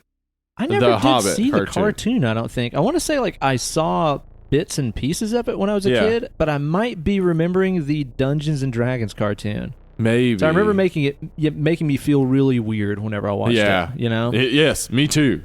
Yeah, they made me feel really weird. I loved them, but they made me feel weird. That just like Dark rotoscope Crystal. animation was weird. It too, was. Man. Like, it didn't look like a cartoon that you watched when you were a kid. No, at it was all. very strange. All that Bakshi stuff is fucking amazing, dude. I like it. Yeah. So Peter Jackson, he began working with his storyboard artist in August of 97. He's used the same storyboard artist since Brain Dead. And he's a obsessive storyboarder. Like, yes. every fucking shot of this movie Yeah. was storyboarded out. Which, I mean, honestly, when you're dealing with something of this scale, You need to. You have to. Yeah, you because know? everything in the shot costs money. Yep. Like, everything has to be designed. Everything has to be figured out before you even... Especially the way they did it. Like, this was before the age of, I don't know, make it all CGI, you know? Yeah. So, he commissioned at this time, 97, again.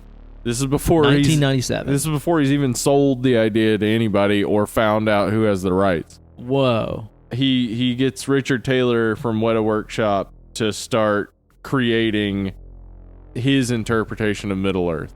Like, what did he think it would look like? What would the design, the costumes, the creatures, what would that look like? Well, and let's back this up, too. By the time 97 came out, I mean, everybody knows Peter Jackson now because of these fucking movies and Frighteners. stuff. Yeah, he just directed Frighteners with Michael J. Fox. So that was what he had done leading up to this. That was his biggest he's swing. a kind of big name at this point. But he'd also done fucking Dead Alive, which we've done here on the show. Yeah, he didn't Meet the Feebles. Like Bad Taste. He was a schlock director kind of. That's the thing to me that's so crazy is like, imagine going back to when Dead Alive came out and telling like New Line Cinema, hey, you're going to hire this guy to make The Lord of the Rings and he's going to make one you of the biggest billions of franchises dollars. Ever. Yeah. It's like, that just seems like an unlikely choice. It's almost like a Hobbit story in a way. The unlikeliest of creatures. The ring fell to him. Yeah, pretty much, man. Yeah, so it's kind of crazy for me to think about him getting his hands on a property this big and this important when he'd never done anything even remotely of this scale. No, yeah. I mean, like you said, some schlock, really cheap, funny, gory-ass awesome movies. stuff. He's proved himself as a great director, but he had not dealt with the level. Like, how many directors have dealt with this level of film? Epicness, dude. Yeah. Yeah, and just wrangling this gigantic of a production, dude. I mean... Because they would be running 3 different crews at the same time, and he had a satellite link to each of them and would be directing each one of these 3 different crews, directing different scenes. Like, there's footage of him watching like the dailies and stuff, you know, just the shots they got that day of like all 4 units, like on 4 different screens at the same time. Like the guy, like, dude, I don't know. He slept like 4 hours a night while they were making That's this. what I was going to say. Yeah. Like, what I really wonder about is during this entire whirlwind of production that went into this, which lasted years. Yeah. Well, how fucking tired are you all the time? It lasted a little over a year, but then they also had the pre-production. They had to deal with pre-production, and then they had to deal with doing pickup shots. Yeah. Once they figured out how, because like they were still figuring out how they were going to edit it together as 3 movies. Because the novel was released as 3 sections, but it was never meant to be 3 stories. Mm-hmm. So they were still trying to figure out how they were going to make 3 movies out of all the stuff they shot. So then they would have to do pickup shots to make whatever they've determined they would edit together make sense. So he's still working on the movies up until like 2003. I don't know how one man juggled this much stuff in his head. Well, that's the thing, is he was smart. As I said, he went to his storyboard artist, Christian Rivers. Okay, yeah. He went to his normal people who do all of his effects, Weta Workshop. He went to once they got going, he went to noted Tolkien illustrators Alan Lee and John Howe to do the production, the conceptual design for the whole production, which is so amazing because those 2 guys are just integral to the visual language. Everybody of the Tolkien who world. knows Lord of the Rings would know those 2 and their work. It'd be like, imagine if when they made the first X-Men movie, they went to Rob Liefeld. Yeah. Little pouches everywhere. Yeah, little pouches full everywhere. of cocaine. But yeah. Is that what those pouches all cocaine. had? That All would make cocaine. so much sense. Yeah. So again, you see from the get-go that the give a fuck was very high. It's like, so, I could just get some other illustrator to design this thing, but I want the fucking guy. Yeah. Which the story about him even tracking down Alan Lee and stuff is crazy because that guy was like a damn recluse at this point.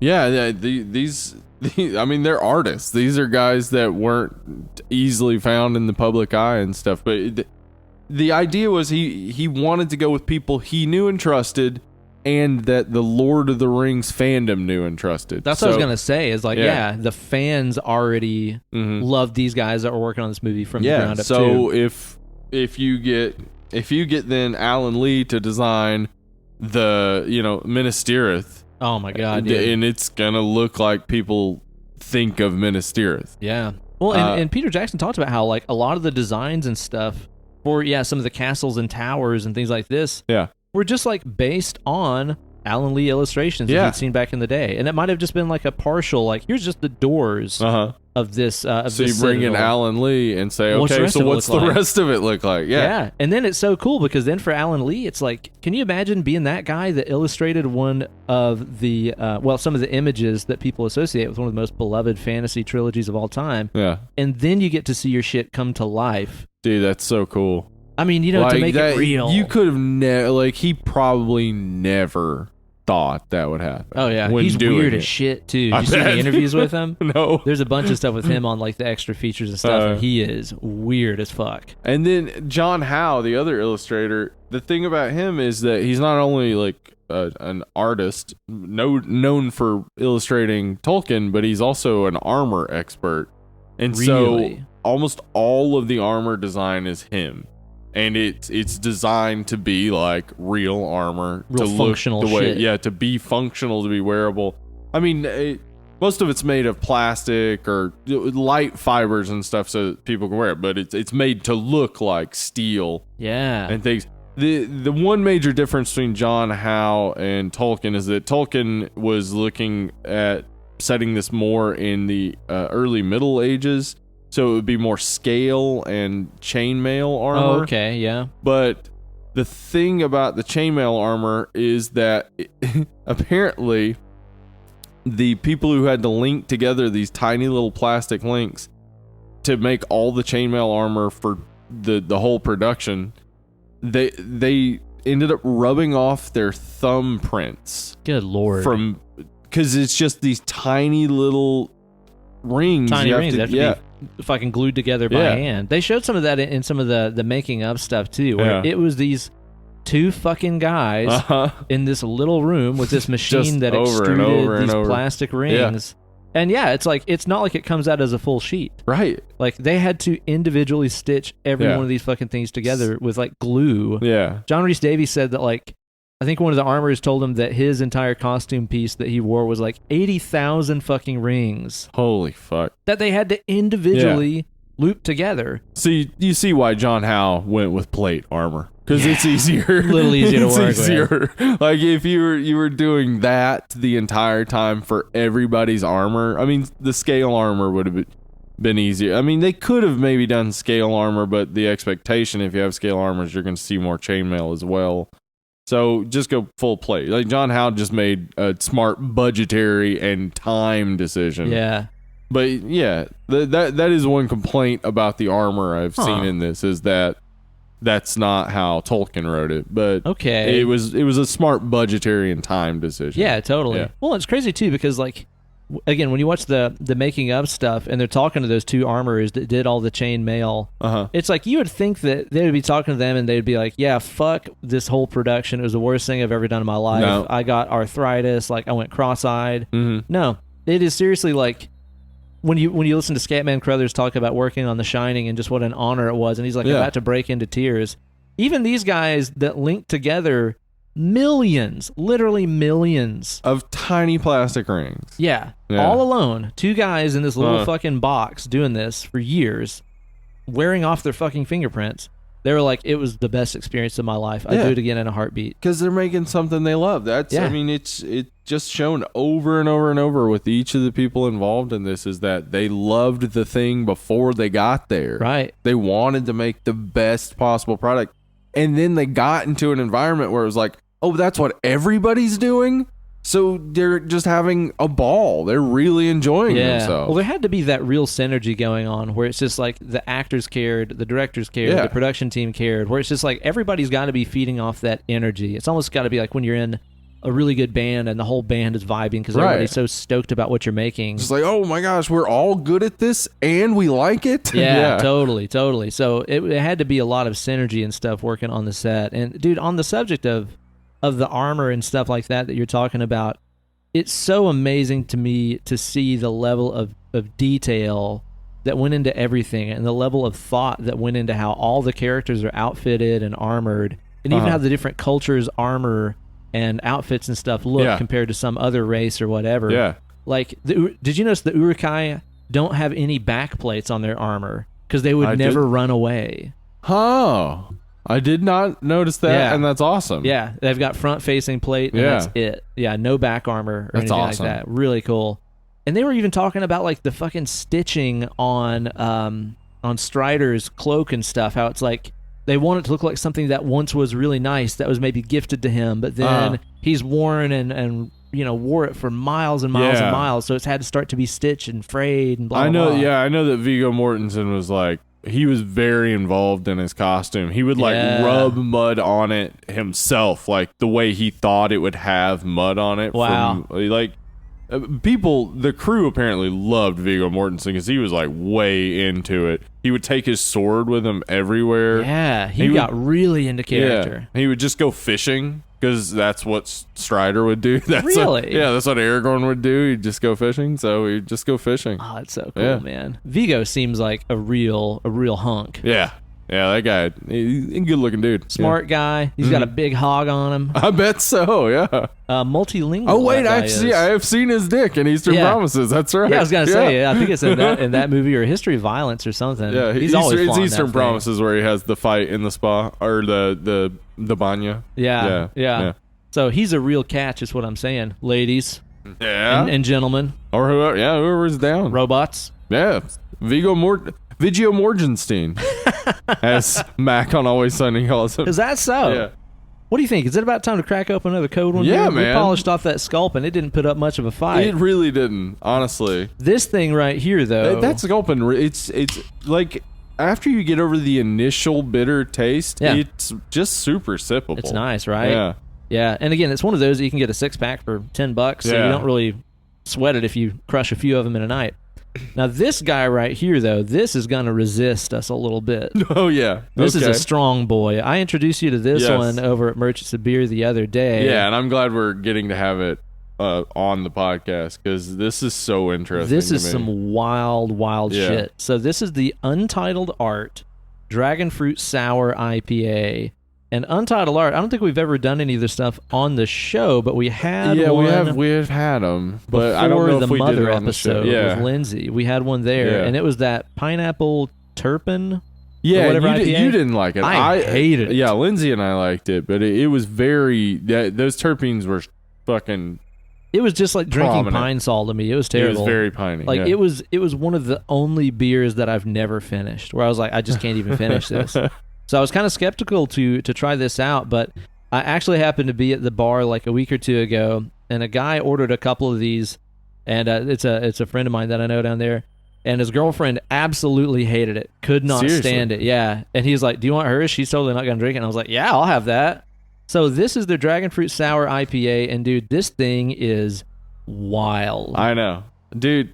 Sour doesn't even begin to describe this, by the way. It is face-puckeringly, like citric malic acid punch in the fucking face. God damn. It tastes like, and this is how you described it to me, a watermelon Jolly Rancher, and that's exactly what it is. I think it's more, honestly, it's more like a watermelon Warhead. Oh, yeah, because the sour. Yeah. It just persists. It's a dragon fruit, and I don't know what that tastes like, but it tastes like watermelon. Yeah, I assume. Is that it? Is fake watermelon just dragon fruit? Oh my God, dude. Like, I was prepared. I knew how sour it was going to be. And it still just, like, makes the base of my jaw clench up. Have you ever had Takis before? Takis, yeah. Okay. You know how it has that, like, sourness to it? Totally. That just makes you keep wanting because it's like lime powder. Yeah, the same with this. Yep. Where it's so sour, and you set it down, and then it's like your mouth immediately is just watering for more. That's exactly what's going on. Totally, dude. Yeah. And it's crazy, too, because, like, a lot of sours, it's like by the time you're halfway done, you're kind of acclimated to it. And it's like, it's not really sour anymore. Like, you'll taste it and be like, it's kind of tart or whatever. Right. every sip of this thing is like sour. getting fucking punched in the face. Yeah. And we're saying this because we like sour Oh, I candies. love it. If you like sour candies, this shit. You need this shit Yes. in your life. You need this, and you need that cocktail that Roger made us with the Sour Patch Kids. And the gin. Yeah, Holy shit, that was perfect. so good. Mm-hmm. Yeah, that's the thing about this, too, is like it's different than other sours. Like whenever I have a sour from like Wicked Weed or something, it has that bacteria sourness to it. Yeah, and can be kind of like almost bile-like. At times at its worst, but it's usually very good. Yeah. But this is more like the powder on the outside of a warhead, man. Yeah. It's, again, that And citric that- acid, malic acid thing. That might be it. It does say contains natural flavors. They might actually be using just straight up citric or malic acid. That's possible. Yeah. It's a But- punch in the face. Whatever it is, it's awesome. Yeah, I'm a big fan. I'm going to try out more of their stuff. They've started carrying more Untitled art Yeah. around Tennessee. I don't know where they're from, like Wisconsin or somewhere, I think it is. I don't see it on here. Yeah, Oh somewhere. yeah, Wisconsin. Wisconsin, okay. Waunakee. Well, they know how to make a sour beer. I don't really get the IPA out of this at all. Well, I think the IPA part is the 6.6 alcohol. That's volume. probably it. I stumbled over that because I got a little buzz already. From this. Yeah, that's crazy because it's so light for it Yeah, to it be is. 6.6 alcohol. Yeah, I've noticed though that a lot of sour beers, like the more sour they are, the more they can mask massive alcohol that's content. true. Most sours aren't very high, but I had that one this summer that was like 14%. Right, You could not tell because it was so tart. It's crazy, man. dude. This is so good though. Yeah, I know, dude. It's All fantastic. right, so let me tell you a little bit about how he shopped this around, and this is going to involve Harvey Weinstein. Boo! We hate you.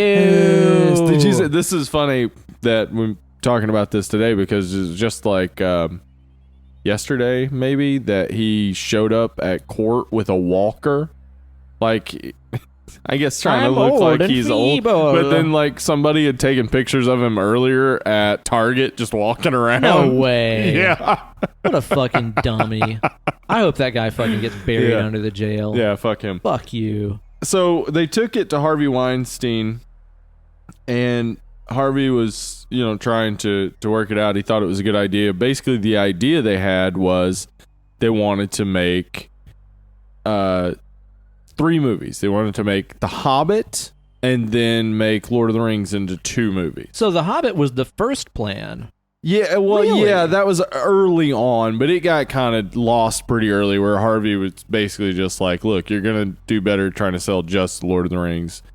And so they dropped that, and then they were trying to sell 2 movies. And at first there were some struggles with getting the rights and who actually owned the rights, because they were trying to get the rights from this one guy who owned the rights to make a movie of it, but he didn't own the distribution rights. Word. It was crazy. A lot of red tape. Yeah, there was a lot of shit going on, and eventually Peter Jackson was offered by Warner Brothers to direct King Kong, Which is his dream project. which was his dream project. It was the movie that made him want to make movies. So there was some conflict there. He wanted, of course, to make this upset Harvey Weinstein, and he went to Warner Brothers, and there was a big argument, and they basically ended up just offering like that Warner Brothers would get the international sales from Lord of the Rings, and Miramax would get the international sales from King Kong. If that had ended up being the case, Warner Brothers would have won way more money. Yeah. Eventually, the Weinsteins kind of soured on it. Bob Weinstein decided he wanted it to be one single movie, and Be impossible. he wrote this short sort of treatise on it that cut a whole bunch of stuff that they originally wanted to do. It cut the battle at Helm's Deep, and Come on. like that's the entire second movie. What Basically. a dumb dummy. Yeah, anyway. So he wanted to cut it down to 1, and at this point they had about 30 minutes of footage that they had shot. And so Peter Jackson started shopping it around, and he ran into our old pal Bob Shea. Bob Shea. Yeah. From New Line Cinema, New the Line house that Cinema. Freddie built. Yeah, Yeah. Bob Shea, who is, cool enough for this podcast, a horror luminary. Yeah. Yeah, we've talked about him a ton of times, especially when we've talked about Nightmare on Elm Street. But Bob Shea, he looked at what they had, and basically he was like, this is great. Why not 3 movies? Yeah, it doesn't need to be 2. Make Yeah. it 3. Yeah, and the idea for that was actually just because the budget of each one of them would be lower, and then you would most likely recoup that lower budget per film. That makes sense. So it seemed like a bigger gamble, but it was less of a gamble considering they had already sort of started the production. yeah. Yeah. So he decides you shoot 3 films. So they went on now with New Line. No more production problems really after that. It was all just the major problem of how do you shoot at 3 different locations simultaneously and have one guy dealing with this every single day, and the major problems of shooting a movie of the this logistics scale. must have been unreal, because I mean, then you're also talking about figuring out what all is actually going to be an actual set, what's going to be a soundstage set, Right. the Yeah. multiple different scales of sets they have to have for Hobbit homes and stuff, and what's going to be CGI, and everything was Lord. being shot in New Zealand, and large portions of New Zealand are protected, so they had to be very careful with, and there actually was some negative impact on the environment because of the production of the movie. So they tried their best. It was almost impossible because of a movie of this scale. You're going to end up with some problems, but yeah, sure. they shot all over New Zealand. Gorgeous. Oh, it just looks amazing. This movie is what brought New Zealand to the rest of the world and showed everybody, like, yo, this is like one of the most diverse, beautiful countries. And it's like on another Earth. world. Yeah, all that different terrain. It's so easy to gorgeous. forget that, like, that's all the same tiny ass little island. It's a pretty small island. Yeah, really. So that's cool. I mean, it brought the tourism industry in New Zealand millions and millions and millions, probably billions of dollars by this point. I would say, because people are still going there, still wanting to see. I still want to go. Yeah, absolutely. I would love to go to New Zealand. So when they started shooting, how long did they actually shoot, and did they shoot them all sequentially, or they shot? Well, no. I mean, They shot all 3 movies at the same time, right? 3 movies at the same time over Good a Lord. period of about 440 days. Wow. So the way they would have done that is locationally. They would have done each location. The actors probably would have been moving around more than any of the other stuff. You just set up in the location, bring the actors that you need to the location, get all those shots, go to your next location. But basically what was going on as they were filming, they were doing rewrites because like as I said, they had about 30 minutes of filmed material that they were shopping around to Bob Shea by the time they found out they were going to be doing 3 movies. They didn't find out they're going to do 3 movies. They're already in production. So that's wild. Now they know they're doing 3 movies. They're getting all these rewrites day to day. And this is the recipe for failure 99% of the time. Like, a huge failure because it's so big. Well, again, it's crazy too, because usually whenever you hear these stories about, like, the director was handing us new pages every day, it's usually disgruntled actors being like, I didn't know what the fuck to do with my character. He kept changing shit. Like, none of this is planned out. But what they were doing mostly with those changes is making changes that people wanted. Like they were going with the actors and going with their Academy Award winning seamstress, Nagila Dixon, and going with their designers and things and saying, like, these are the things they can do well. Let's make it that. Yeah. So the rewriting wasn't a negative in the process. It was more of a positive. But you're still getting tons and tons of changes. And so basically what they're doing is shooting all the major elements and then going back and editing it into 3 movies.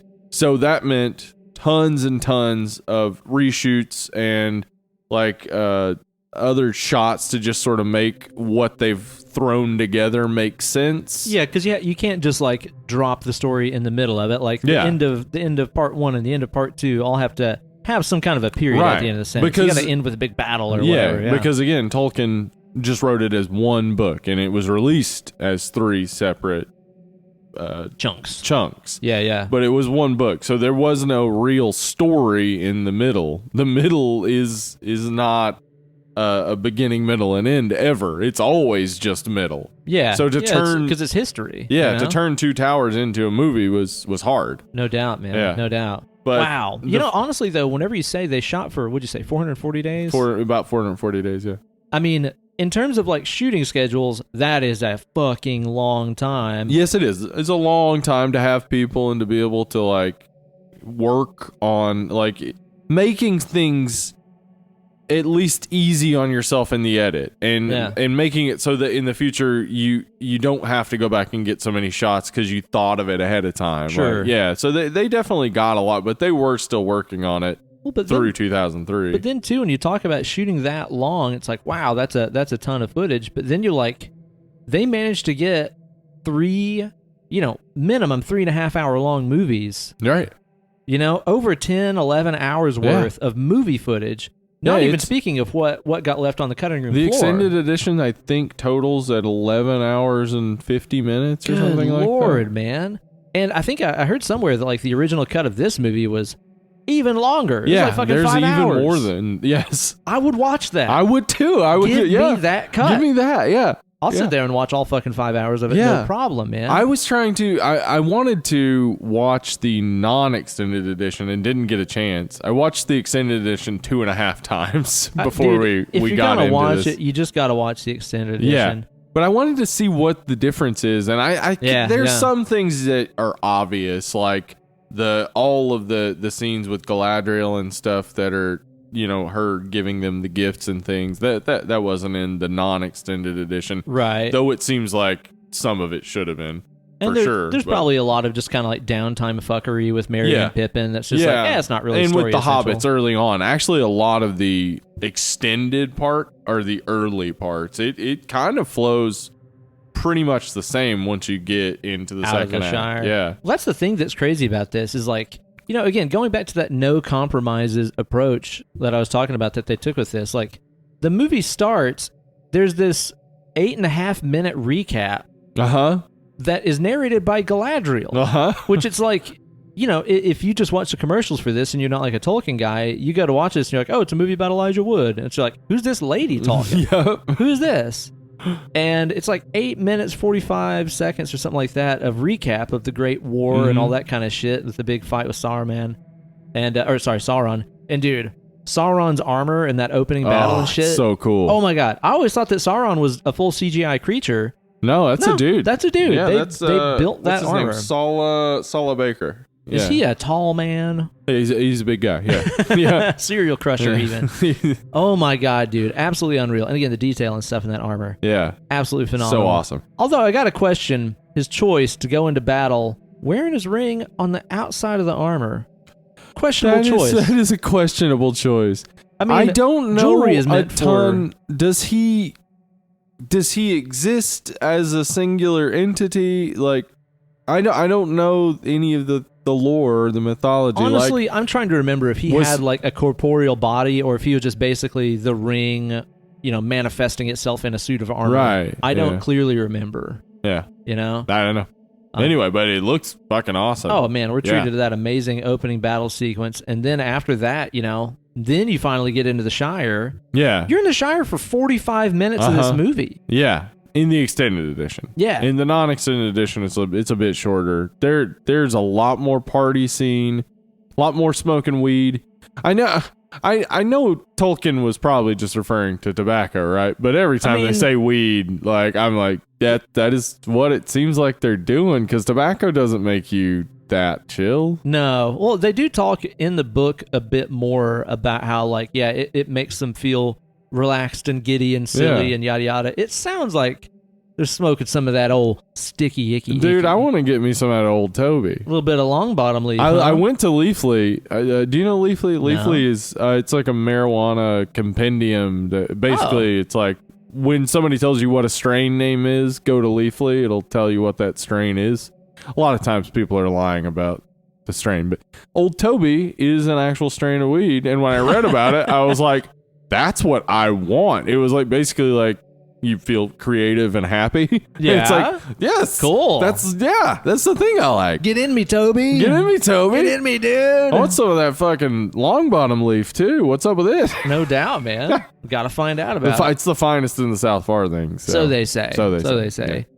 And yeah, it's like 45 minutes before you even really get out of there, which again is kind of like the book in a sense. So yeah. After I'd seen, and probably why they cut a ton of that for the non-extended edition, because for a movie that's too front loaded for a first act. Probably. And again, that is pretty similar to the book, like I was saying a second ago. Like whenever you get into the books, you have to get out of the Shire before really anything happens. But in the book, that's like 150 pages or something like that.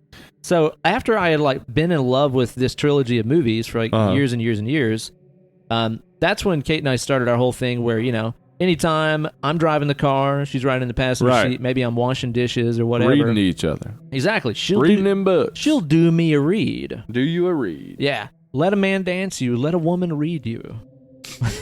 That's the analog. Let me read you. Ugh, sounds creepy when you say it. It was. So Kate has dictated the entire Lord of the Rings trilogy.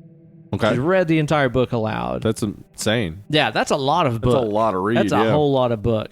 And I gotta tell you, the books are awesome. I do think I really need to get into them. I do think there could have been some editing.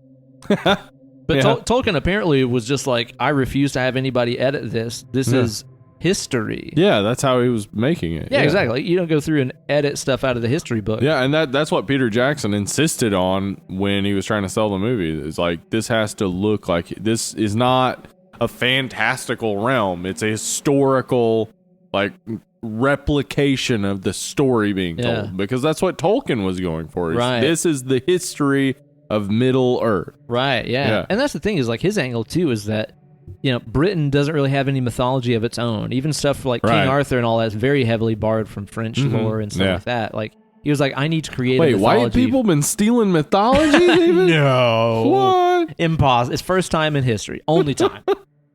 White people never steal People can't even have stories anymore. White people got to take them, too. Why? We're assholes. Yeah, I don't know. I'm sorry, guys. Sorry about that. Guys. So anyway, he was initially just trying to write a mythology for Britain. Yeah, that's a cool idea. Yeah, and it is, but at the same time, it's like, it doesn't necessarily all make for thrilling reads. No, have you read The Mabinogion? No. Some of it's interesting, most of it's boring. What is that? It's Irish mythology, Celtic mythology. Okay, right on. But yeah, in the book, all the stuff about the Shire, it starts off with like telling you what a Shire year is and how a Shire year is different from the rest of the world. And well, the rest of the world is at this year, the Shire year was at this. Wait, do they age like dogs? It's kind of like that. Oh, okay. Yeah. It just takes forever to get going, honestly. Like, all this history about the characters, like, again, if you're writing a history, yes, you need that. Right, If you're telling a story, no, you don't need that. Well, and that is what George R.R. Martin was trying to perfect, I think, with Game of Thrones. The balance. Is the balance of making... Because, like, I've heard not smart people who've sat down to read Game of Thrones, and they've been like, and then this person just dies. That's not like history. And it's like, that's actually a lot exactly like how history works. Dude, is people are doing things, and then they die. Kate was walking down the street the other day, and there were two, like, college students, like, walking... It was right in front of her, right behind her or something. And the, like, bro dude was talking, and he's like, yeah, my classes this year are kind of a drag. I've got this Middle Ages history class. It's just really a slog. I'm not into it at all. I really figured that I like Middle Ages history because I loved Game of Thrones. That's what Kate said. She just laughed at him. Those are two separate things. Those aren't even remotely the same thing. Yeah. You realize that didn't happen, right? I've taken... halfway through this semester, we've not even talked about the Targaryens, bro. When I was in college, I took a number of, like, early English lit classes, and that history is so interesting. I don't know how somebody would be bored by it. Like, right. American history, I think, is pretty boring. But like European man, I history, love American history. Yeah, but the American history that you're taught is the boring part. The real interesting. God, it's still so sour. If you're not a huge fan of American history, just look up Smedley Butler. Smedley Butler. Colonel Smedley Butler. He was approached. Silly name. He was approached in the post World War II era by a bunch of rich men and asked if he would lead a coup against Franklin Delano Roosevelt. Sick. Okay. Yeah. American history is really interesting. But yeah, anyway, so when you read the books, like it does definitely feel very much like a history. It's like it's not really a compelling, I'm telling you a story. This is a story that happened as a part of history. Yeah. And obviously the movie did make some changes. It's like you said, it's like I'm not well versed enough to tell you everything that they changed, Right. but I'm going to say for the sake of telling a story, I think that they made great choices. Good. That's good to hear. Yeah. I mean, I've heard that from most people I know who love the books. Yeah. They also love the movies. Yeah, and it's not one of those, separate. like, you got it all wrong. Yeah, Blah. it's a separate sort of thing, but it's not like they're watching it through like,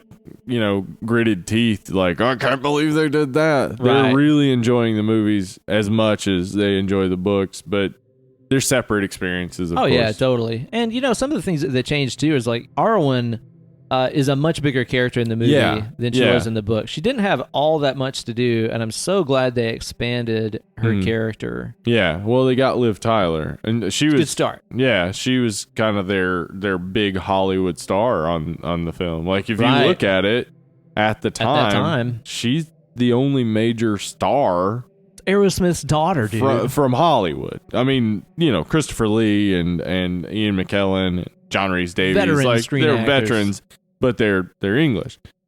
She's the big American get, so they expand the role a little bit. She actually wasn't on set as much as everybody else, but she seemed to just fit right in with everybody. Yeah, totally. Most of her interactions are with Viggo Mortensen. I mean, she doesn't do a whole lot of talking to anybody else, but I just noticed this time around too how much deeper her voice is than usual.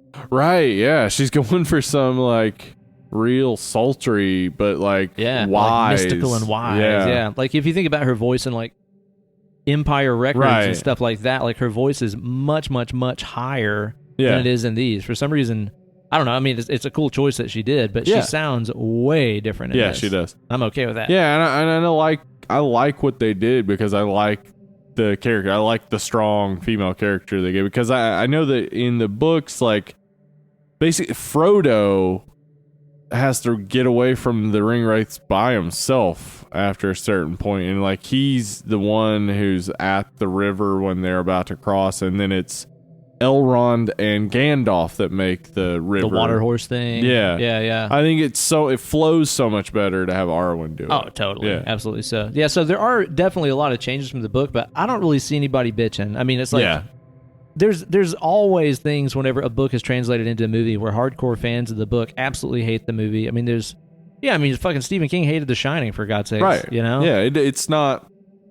It doesn't matter necessarily if a hardcore fan of something doesn't like the adaptation, because boy, my mouth. Dude, I'm telling you. It's The so sour. sourness does not lay off. No, Mo. I know. Yeah. I'm halfway through and it's still just Yeah. like, oh God, brutal. Yeah. I love it. Great stuff. Anyway, so what were we talking about? So they got the production going and Got stuff. the production going on.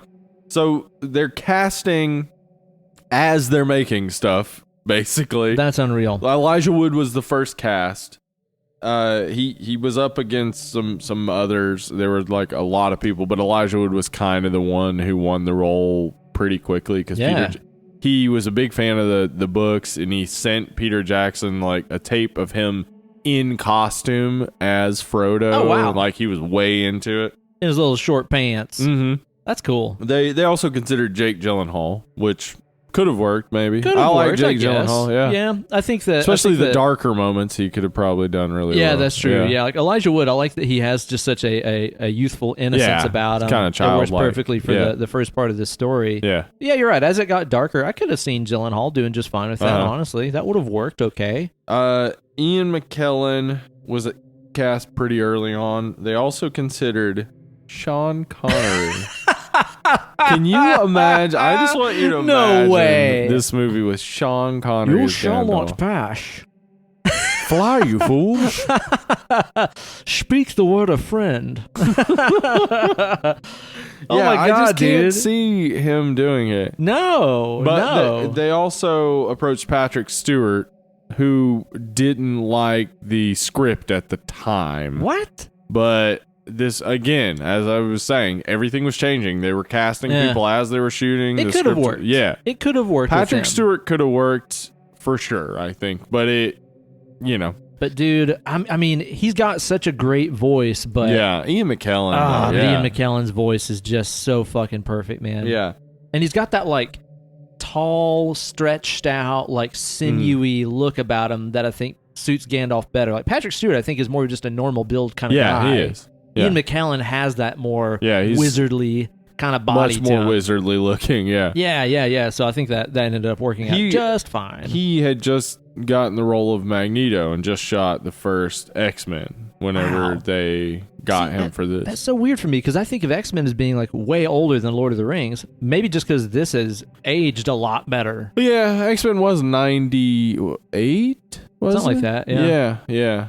But this definitely aged better than that first X-Men. The second X-Men looked better. Yeah. I don't think they put as much into the first one. But, so, Viggo Mortensen was not the original Aragorn. They apparently shot some stuff with some other guy. Stuart Townsend. They shot. I don't know who that is. They shot a bit with Stuart Townsend. If you saw his picture, you'd recognize Okay, him. all right. Huh. The problem with him that Peter Jackson had was that he looked too young. And the thing we know about Aragorn is he's older than he looks. But he's supposed to look like he's in his about 40s. Yeah. So he just didn't like Stuart Townsend just looked too young for him. I love his look as Aragorn too because he looks very believable as this guy he's been rode hard and put up wet. Yeah. You know, he's got that kind of facial feature and skeletal features that He does. look like skin stretched over bone. Right. You know what I mean? Like butter spread over too much bread. Exactly. So the person they first considered that Peter Jackson wanted was Daniel Day-Lewis. To play Aragorn? Daniel Day-Lewis? Daniel Day-Lewis. I know he could do anything. It could work. He could do anything. You know, I think he might take too much attention. That's the thing, right? Because Aragorn, the thing I love about Viggo Mortensen's Aragorn is that he is never the center of attention. No, he's not. And he's like the fucking king's heir and stuff. Yeah. But he does always kind of like take the background seat and just... He's not like a reluctant hero where he's like, I shouldn't be involved in this. No. He just kind of keeps his mouth shut and does work. Right. You know? Yeah. So Daniel Day-Lewis could have done it, but I think he'd just draw too much attention because you'd be like, that's fucking Daniel Day-Lewis. Nicolas Cage was considered For Aragorn. No. Yeah. No, absolutely not. Yeah. Can you I could imagine not how fucking bad see the that. movie would be? Oh, it'd get so weird, man. It would get so weird. So bad. Ugh. He couldn't do it. No. He couldn't do it. Even if he tried to play it straight, which I don't know what that is for Nicolas Cage. Yeah. That may be Vampire's Kiss. Vampire's Kiss might have been the time he was like, I'll play it straight, I guess. Yeah. And they were like, that's straight? Gotcha. Low key. So somebody who really wanted the role, not surprisingly, is Vin Diesel. Vin Diesel? Yeah, he loves Dungeons and Dragons. He's a super big nerd. Yeah? Yeah. Oh, he's a huge nerd. Huh. Yeah, he's it seems like genuinely might be a fun friend to have. Seems like a cool cat. Right, but he's not like he just doesn't fit the role at all. Like put a wig on him and what do you got? Yeah. No, I can't see it. Like I'm glad that he liked the role, but he's just not right for it. So they brought in Viggo after they had already been shooting. Yeah, they brought him in and he just immediately took to it. So fucking perfect casting there. Yeah, totally, man. Just like Michael J. Fox coming into Back to the Future, where it's just like, oh, okay, this is what this movie's going to be. Yeah, this is what it should have been from the get-go. Got it. So, we got Billy Boyd and Dominic Monaghan for Peregrine and Meriadoc. They're perfect, awesome. Dude, John Rhys so Davies, great. so great as Gimli. Oh my god. Poor guy. He's Treebeard too. Oh yeah, he also did Yeah. Mr. Treebeard. But the prosthetics, he had the most prosthetics of any of the main cast. And it like started drying out his skin and breaking it out. Yeah, and in stuff. the interviews and stuff, it was saying that he was talking about how he had some kind of really weird reaction that basically gave him like extremely severe eczema around his eyes. Yeah. So he could only film every other day. Yeah. Because it was this long application to put the 4 prosthetics hours, on. yeah, Good 4 God, hours. man. Which really, it's like, you think there's not much going on there, but really, when you look at Gimli, you're like, yeah, that doesn't look like John Rhys Davies at all. His nose is not that size. And the thing is, like, that's what happens when you start shaping someone's face with makeup is you change their nose. Well, now you got to change everything around it Right. to make it all blend together. Otherwise, it looks like a fake nose. Otherwise, it just looks like a fake nose. Yeah. Right. And that guy, I mean, he was such a fucking trooper about it. He was all in just like everybody else was. But some of the stunt people were talking about how, like, okay, because of all the prosthetics that were on his face and because it was flaring up the skin around his eyes and giving him severe Couldn't eczema, see very well, he I couldn't imagine. fucking see Right. very well Yeah. at all. And so during the fight scenes and stuff, whenever, you know, you've got like a horde of orcs or whatever coming at Gimli and he's like swinging at him with his axe and stuff. Dude, in the shots that are actually John Rhys Davies and not a stunt guy, which the stunt guy did some of it, obviously, but in the shots that were him, the stunt guy said that he was apparently just not all that fond of like really rehearsing a fight scene or choreography, and he'd just be like, okay, what's going to happen? You're going to run at me, then you're going to run at me, then you're going to run at me, okay. And they said that was like, okay, I guess that's about it. And whenever they would start filming, he was full on swinging at him. Oh, no. That's all that he And could. you can't see anything. Yeah, you can't fucking see. He doesn't know what he's doing. And so you got... Bad dates. Yeah, yeah, exactly. Yeah. So the thing is that you got to consider too is that John Rhys Davies is like 6'5" or something. Yeah, he's huge. He's huge. He's the biggest guy in the entire Yeah. fellowship. So you've got this guy with this big battle axe who Just can't fucking swinging. see what he's doing, swinging at you full force, dude. It had to be like stepping into the ring with just a super fucking smacked up, liquored up Scott Hall. Where you're Right. like, he's going to hurt me. Yeah. This guy is going to hurt me. Did you know, I heard a quote from Scott Hall Razor Ramon. that was seriously one of the fucking coolest things Yeah? I've ever heard. He would go up to people that he was about to wrestle and be like, "Hey, I really like your finisher. Can't wait to kick out of it later." Oh shit! Really? Not happening. Not happening. Shutting it down before it even Shutting starts. it down before it even starts. Wow, dude. Yeah. Yeah. So Gimli in this, whenever you see it and it's him, he's fighting. He's fighting around the world. That's crazy. But yeah, double Yeah. duty as him and Treebeard Mhm. in the Two Towers. Yeah, and they all took a good bit of like fighting training and stuff to try to really make the scenes look good. I think, you know, the person who probably embodies their role the best throughout this is Orlando Bloom as Legolas. Oh yeah. I think so. I think in no scene do I ever think that's Orlando Bloom. Like, That's true. It's Legolas that you're it's saying. up there. Legolas. Yeah. Because when you see Orlando Bloom in anything else, he's not Legolas. Like, No. he just becomes That's a good point. Legolas. Yeah, because like whenever you see some of these other people in movies, like whenever I see Elijah Wood, I'm like, oh, it's fucking Frodo. Yeah. But yeah, you're right. Whenever I see Orlando Bloom in, I don't know, Pirates of the Caribbean, I don't go, Yeah, it's that's Lego, Orlando Bloom. It's Legoland.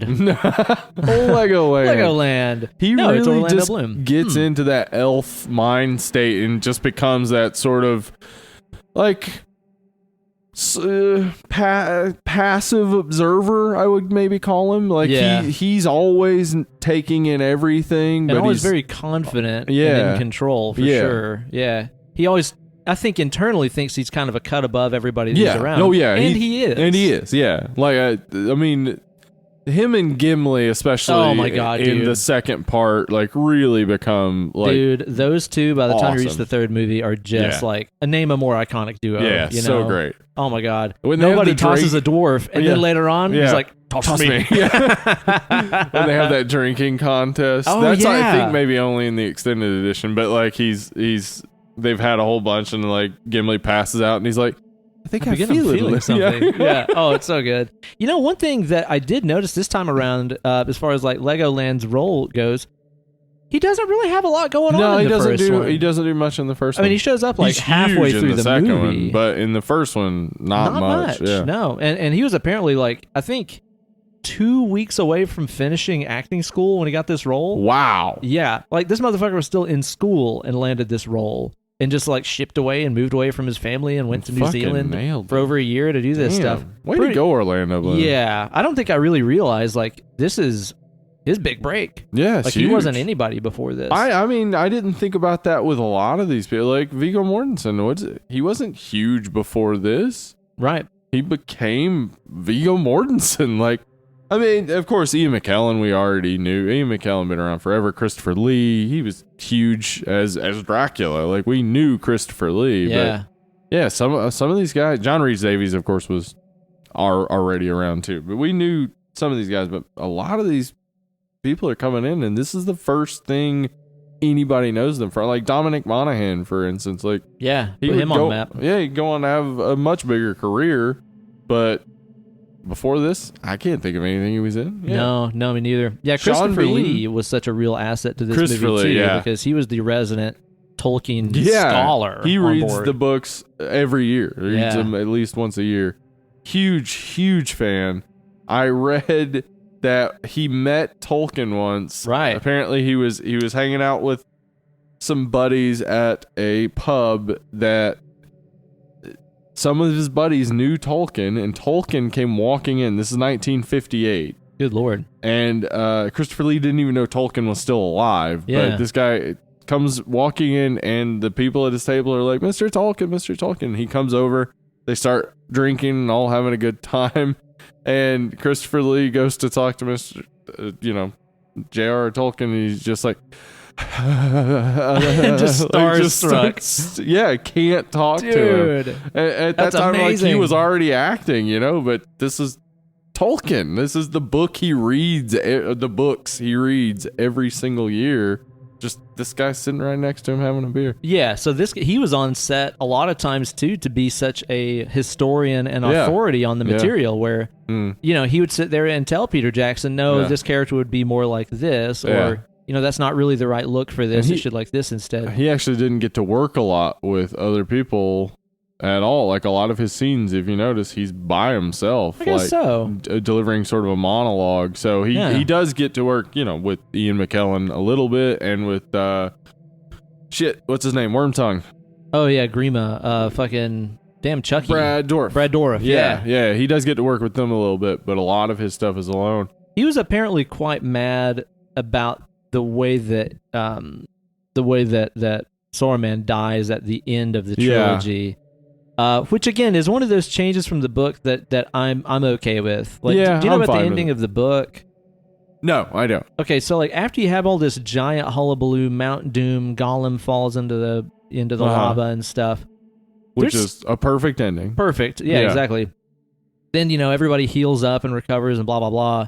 Then you follow Frodo all the way back to the Shire. Okay. And when you get there, like, Saruman has, like, enslaved the Shire. There's actually a vision of this in the movie. Whenever, Yeah. Uh-huh. I know the is it vision. Merry or Pippin? Pippin, or... Yeah. He yells to Palantir, and, like, he gets that vision of the future. Because he sees, like, Yeah. the white tree burning, and... Yeah. There's a vision in there of like the Shire and like the hobbits are all in chains and shit like that. In the book, there's like 100 more pages of this just kind of like sort of boring slog of a fight at the end where, then they later free themselves up and banish Sauron or whatever. Yeah, that kind of ruins the momentum. It really does, yeah, because it had just gone up Because to you just the most beat the massive... big bad. Yeah, exactly. Now you're beating second in command afterwards. That makes zero Yeah. sense. Yeah, it's not good. So, but he was such a fan of the books and stuff that he was apparently a little bit upset Yeah. that his character died by falling off the tower. But again, I think that's actually a change that's definitely better for the sake of telling a story. I would agree with that for sure. Again, all the changes that were made here were to tell a better story. Yeah, and that's what it does to make a better movie. Like, it may work as a book, because a book can be tons of things that a movie can never be. Mm-hmm. A movie has to fit into specific beats Yeah, for exactly. people to be interested. Yep. So, if you got to change it, you got to change it. Yeah. But, it would make sense if, say, something like that, like the Saruman fight were before the final Sauron fight, and it all kind of made sense. But for it to be this just sort of sore thumb at the end, yeah, of course you cut it. Yeah, of course it's not you cut better. that. But I could not. I couldn't imagine anybody better in the role. Good Lord, dude, his fucking voice. He's amazing. Yeah, just that voice is so great. Apparently, Ian McKellen was so super excited the days that he got to work with Christopher Lee, because he actually didn't get to work with most of the actors. Most of his scenes are with the stand-in doubles that were children. Oh, yeah, because he's so much taller than them by scale. Yeah, so he didn't actually get to do a lot of scenes. He's like, I get to do scenes with an adult. Yeah. Where we have a wizard fight and do some breakdancing. Which then explains, remember on the Hobbit set, he had a sort of breakdown where he just I didn't hear about that. Oh, yeah, he just started like weeping, and he's like, he just couldn't do it anymore. Why? Because he's never working with adult. He was always working by himself with these kids stand-ins who couldn't even say anything. Like, he couldn't even improvise with them for fun. It was just kids stand-ins. Wow. So, like, it's just grueling work over the years of just doing this over and over and over, and knowing it turns out great, but while you're doing it, it's just torture. Damn. Yeah. Okay. But man, again, Christopher Lee in this, I couldn't imagine anybody more perfect. No. And again, the way that he plays with Ian McKellen, where like Ian McKellen has that old grandpa kindness, softness to him. And Christopher Lee has that more like authoritarian strict edge to him.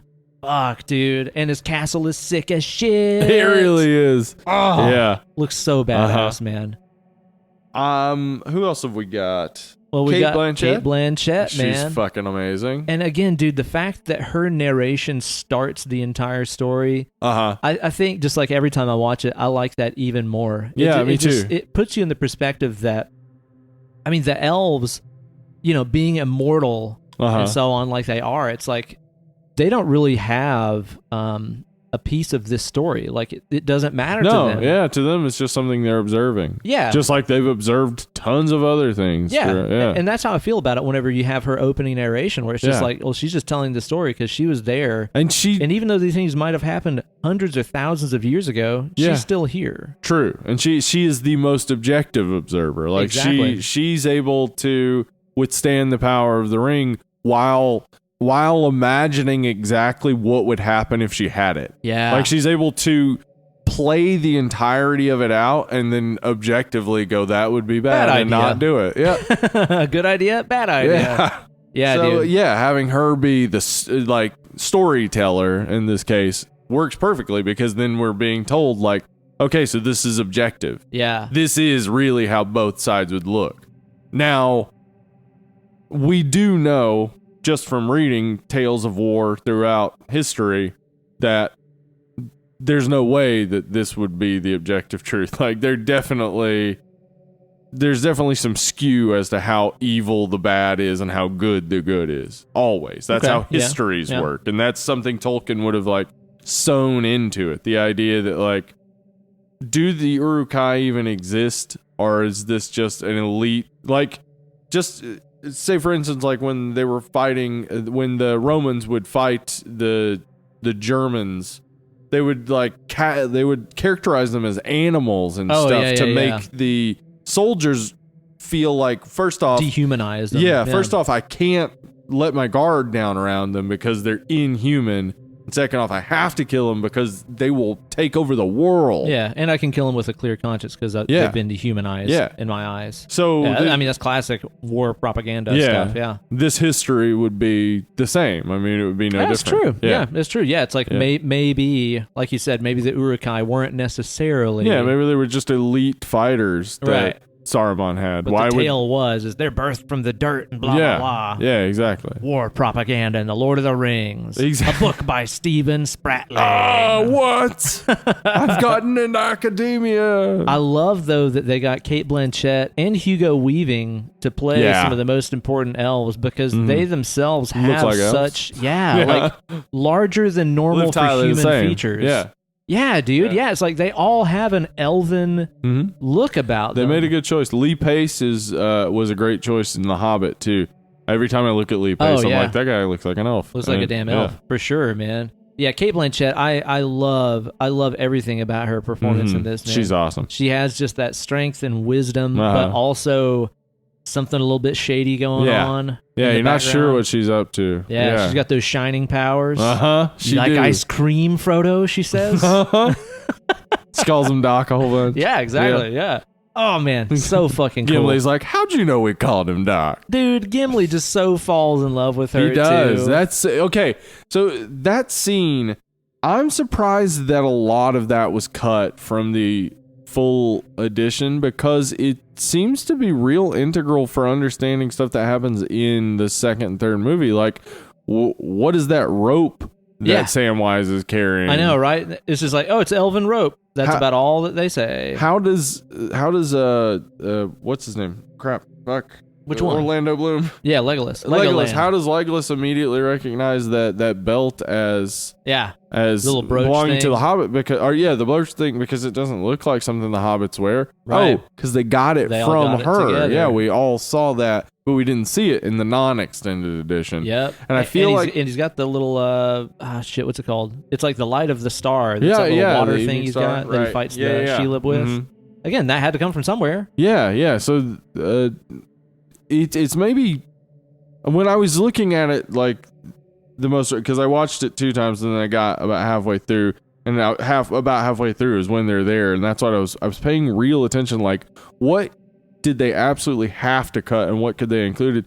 It probably would have been only like 2 extra minutes. No, nothing important really. Yeah. I mean, or nothing significant. To add to a movie that's already 3 hours long. Yeah, so just go ahead and leave that 2 minutes in where they give the gifts. You don't have to leave the Gimli getting, and you don't have to show Legolas getting the bow, because we just know Legolas is good at shooting. Yeah, he's an archer. Yeah, no big deal. The bow doesn't do anything specific. It's just a good bow. Right.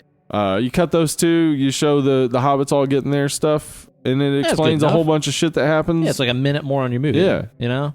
Is that the majority of the cast? I think we got just about everybody, if I'm not mistaken. Pretty much, except for Ian Holm as Bilbo, who's great. Oh, yeah, that's right. You talked about him on the Alien episode. The people we all mentioned just now as elves, here are the other people who were considered. For Elrond, David Bowie. Dude. And again, he totally would have worked. He looks fucked up. Fucking he doesn't really look like a human. Could have nailed it. He could have nailed it. Dude, Bowie is Elrond. Yeah.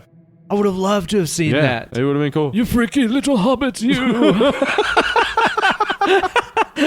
Welcome to my David Bowie impression. That was awesome. We also, Galadriel. So Peter Jackson originally wanted Lucy Lawless to play Galadriel. I can see it. Okay. It's fine. I think Cate Blanchett's better, but I can see Lucy Lawless. Yeah, I could. That could work. And he originally wanted Uma Thurman to play Arwen. Couldn't get Uma Thurman. I could see that work too. though. Again, very exaggerated features. Yeah. She could have been a hot with them big old feet, though. Big old feet. Or Helena Bonham Carter was also considered. She looks less elfish to me. I don't know. I could still see. I can see her doing some pointed it, little but ears on her. Yeah. But the thing is like I know how diminutive she is. She's very short. Very, very short. Whereas I don't know if Liv Tyler's tall, but I imagine she is. She looks tall. Yeah, she is tall. Because I imagine these elves should be of an exaggerated stature. Yeah, they should be tall and thin. Yeah, wispy even. Right. And the other person that we're omitting, of course, is Brett McKenzie as Figwit. Who's that? Brett McKenzie of Flight of the Conchords, who plays an elf who's in the background. No way. And at the ring scene when the fellowship forms, and then he later has a cut scene, so it's in the extended edition, where he says to Arwen, "My lady." No way. Mm-hmm. Like Brit. Yeah, Brit. Mm-hmm.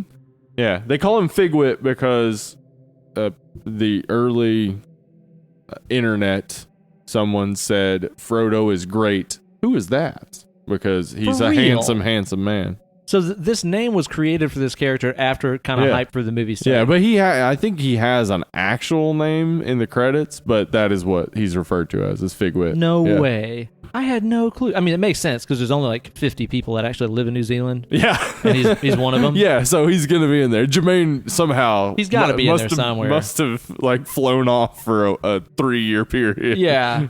How funny is that? I didn't know about that. Yeah. I can't imagine the cast being any better. No, honestly. I can't either. I can't imagine anything changing. I mean, some of these things like Bowie, that's Bowie I could see. I love Hugo Weaving, but Bowie could have just added, but he may have been more of a distraction in the moment. That's the thing. Yeah. Sometimes when you have one of those ultra mega stars pop up on screen, it's just like, oh, that's the only person I'm paying attention to now because they're special. Yeah. So it would have been a bit distracting, but I still really would have liked to have seen that. I really think it could have played because he did like, what was that movie that he did where he played Tesla?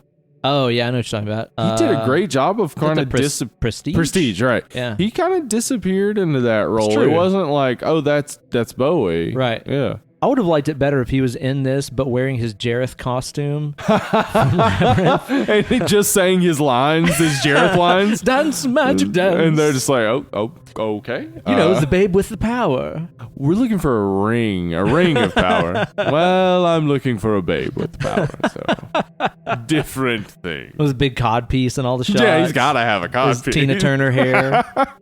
My friend Luke dressed up as Jareth for Halloween several years ago and just found a perfect Tina Turner wig, and that's what he wore. Yeah, because that's what it was. Yeah, it was Tina Turner hair. Yeah. And speaking of like how you're saying that this lore developed around Figwit pretty much instantaneously, you know, again, this was 2001. Yeah. The DVD. Early internet times. Very early internet. Yeah. Like I don't even know if I was online by. Yeah, I think I would have just gotten online whenever this came out. But do you remember even like around 2002 or maybe early mid 2002, whenever this came out on DVD, it was inescapable. It's like everywhere that I went, if I was hanging out with Mitch, it would be on. Yeah, if you and I were hanging out with like Wendy or any of our Mormon friends, it's turn it on. It was always on. Yeah. And you'd go through and rewatch this thing a million times because you're getting so stoked knowing that the next one was coming out. Yeah.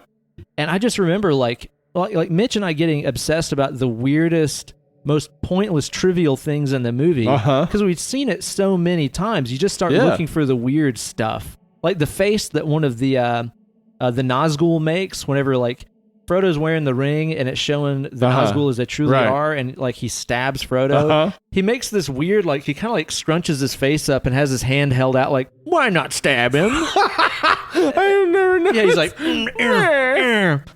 and Mitch and I just get weirdly obsessed with shit like that. There's stuff like this all over the movie. Yes, there is. Just like randomly going, Buckleberry Ferry. Buckleberry Ferry. Yeah. One of my favorites that, again, we got really hooked on, whenever Ian Holm is having his big birthday party at the first. And his he's 71st birthday. Okay, that line specifically. Yeah. Dude, he just sounds like Ozzy Osbourne when he talks. He does, kind of. And specifically that line where he says, it's my 111th birthday. We used to put that on loop and watch it over and over because he kind of goes, it's my 111th birthday. Like there's this like, there's a few extra syllables that aren't 111th. It's my 111th birthday.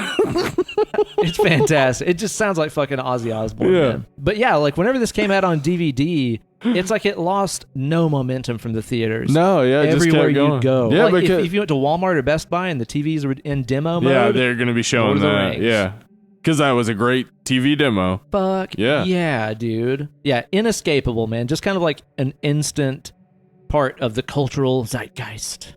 There's one person we did forget when we were talking about the cast, and it's like probably one of the most important people, Andy Serkis. Oh, Andy Serkis as the creature Gollum. Now, he's not really in this one very much. Yeah, he's very little in it. And in fact, I don't know if Andy Serkis had anything to do with the bits that are in the first, because some of it is just completely computer generated. Right. And some of it is motion capture. And, you know, most of the motion capture you're going to see in part 2 and part 3 when there's a lot more interaction. And the level of technology and stuff that they came up with in order to do that motion capture and make it as convincing as it is seriously startling. And the level of dedication Andy Serkis had to Oh my create God, a role dude. that didn't exist before. Like Yeah. he was the person who became the motion capture actor, Guy. and now there are motion capture actors, like Yeah. people who know how it's going to play on screen. Whenever they're digitized Yeah. and so forth. Yeah. Yeah, dude, we'll have more to talk about him. Hopefully we get to do the Two Towers and Return of Oh the King yeah, eventually. I'm sure for we will. sure. Why the fuck Yeah. wouldn't we? Why It's our wouldn't we? show. It's our show. We'll do what we yeah. want to, you know? And we'll talk more about his role then. But yeah, in this one, you do see some early kind of proto-Gollum that Yeah. does actually look quite a bit different than the final design It does. of Gollum. Yeah. You know? Yeah. I think that not showing him much in this was a smart move, because they could have had him have more of a role, at least some speaking or whatever. Yeah, and this but, he's just kind of skulking around and following him. That's kind of all he does. but it actually makes it so that moment when he is sneaking up on Sam and Frodo in part 2, and then Sam finally catches reveals him. himself. Yeah, up to that point before he starts talking, he is a monster to us. Right. So it actually helps us, because he never says anything in the first movie, see him as a monster and then slowly get converted to like, oh, he's not so bad, and then slowly realize like, okay, yeah, he's human, but he has I always associate it with an addiction. Just he like, we love him, but he can't give this thing up. Gollum, you got some Yeah. problems, bro. Yeah. This is an intervention. You do really come to love him. That's a thing. Like my Yeah, you feel sorry for him and stuff too. You know? yeah, my wife doesn't love the movies, but she does love Gollum. Like Yeah, he's a pitiful creature. Yeah, and that's he how really that's how is. Gandalf and stuff looks at him too. Where he's Yes. just like he's a pathetic creature. That's like the best line in the entire movie is the many who deserve there are many who deserve death, many who have died deserve life. Can you give it to them? Oh Like, yeah. That's just mind blowing, because it really does, like, if you consider that logic, it does make even the death penalty wrong, where it's like, I can't give life, I can deal out death, so I shouldn't. Like, because I can't give life, I should never deal out death, because Yeah. I can't do the opposite. I can't bring it back. I can be wrong and deal out death, and I can't fix it. I can be wrong and not kill someone, and there's no problem.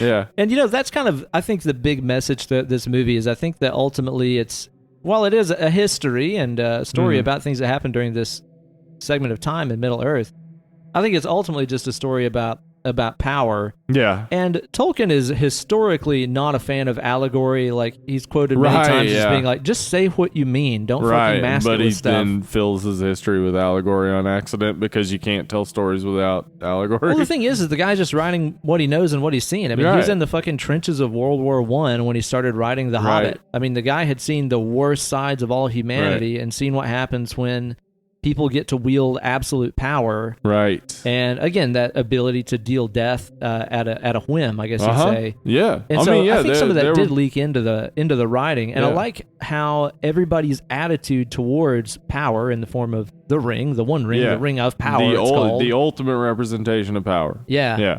Everybody's attitude is different about it, where you have people like Gandalf and Kate Blanchett, Galadriel, who are extremely powerful, but also wise enough to know that that's why they should never be given unlimited power. Exactly. Yeah. They know that they have corruption in them. Yeah.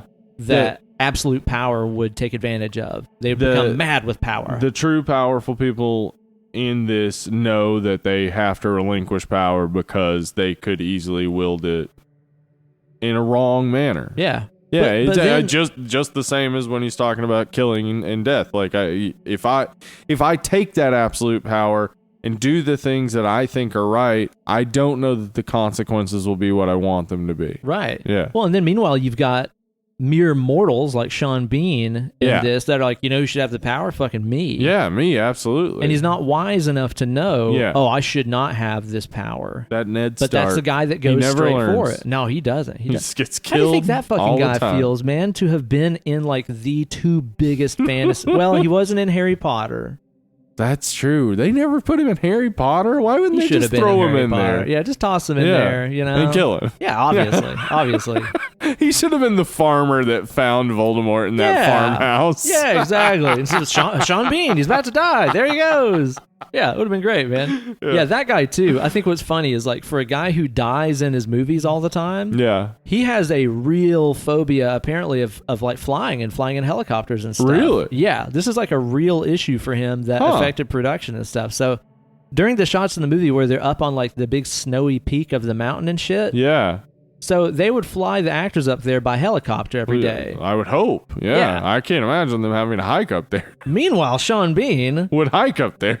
in full Boromir costume. Jesus. Yeah, because he was What so a badass. I know, right? They said that he would get up like 2 hours earlier than everybody else, which is already like 5 in the fucking morning Yeah. when they'd start production and shit. He would get up 2 hours earlier, get in costume, and walk up that fucking mountain. They said everybody else in the crew would be Wow. like watching him, like watching his progress. Here comes Boromir. And then they would get in, fly up, be there. yeah, Yeah. yeah. I assume that also means he had to hike down the mountain too. I would assume.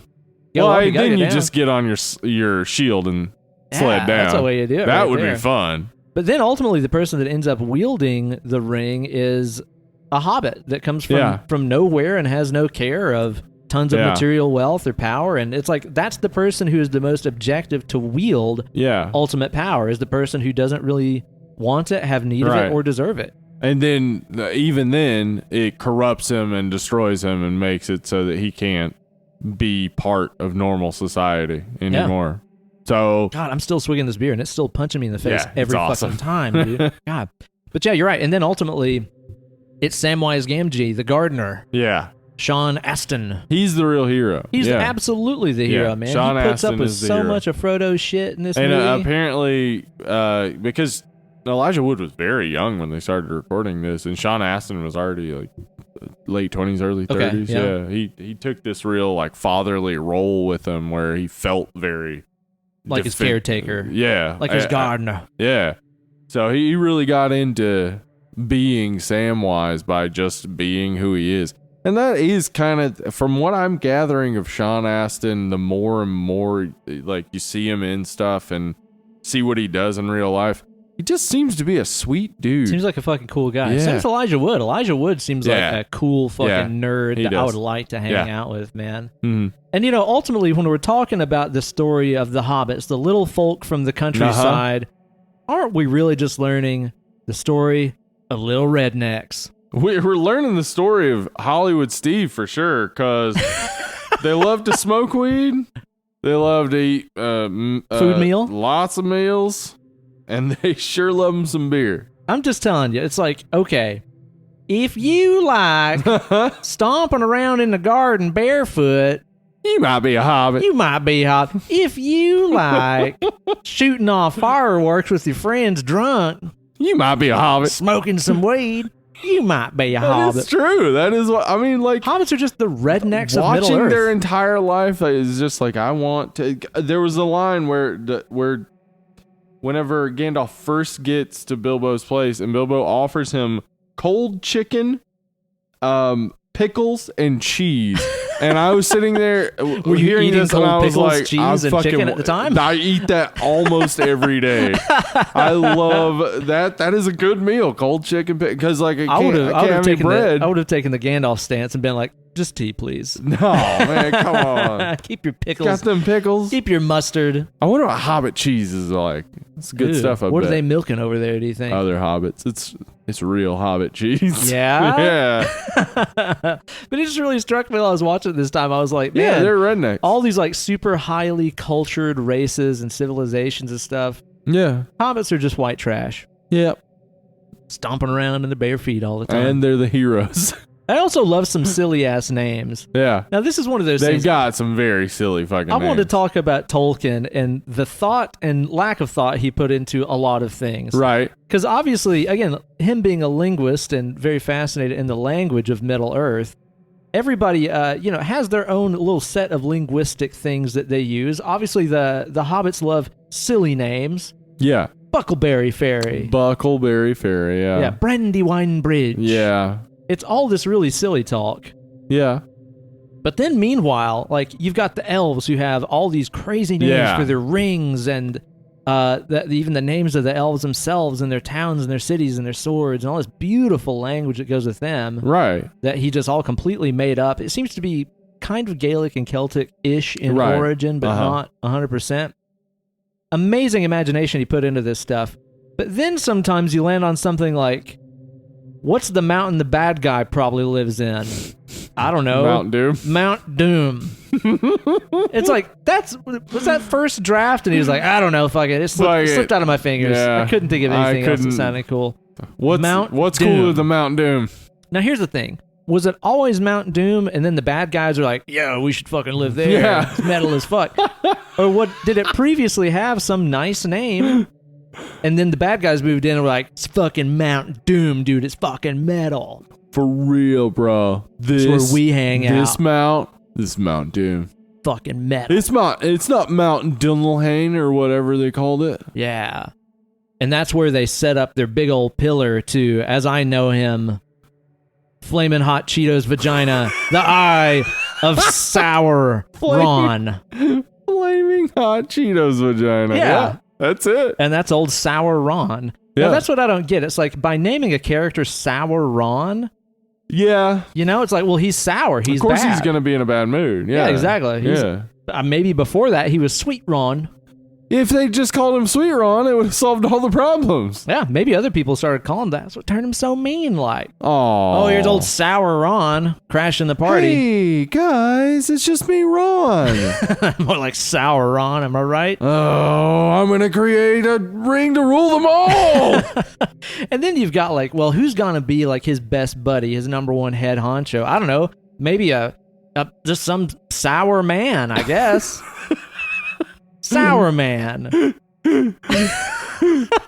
He's a man who's been sour. Hey, Ron, you should hang out with Man. He's You're both pretty sour. But it's like you run into stuff like that where you're like Sauron, sour man, like really. Sauron. Yeah, it's like, of course, like they're gonna be in league together. Yeah, but then there's also like Arwen. I need another important female. Eowyn.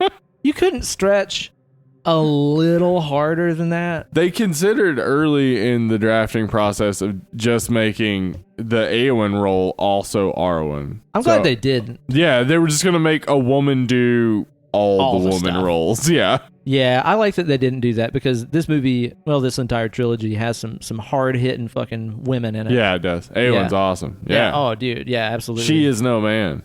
I am no man. Stab. Dude, those ring wraiths. Oh my god, Seriously, they look so sick. They're dude. awesome. They're metal as fuck. I love the part. I really dig that design. Yeah, dude. I couldn't believe that they traveled all that way from Azkaban and they were doing their kiss thing and sucking the souls out of all these people. You know what the worst part of prison was? The Dementors.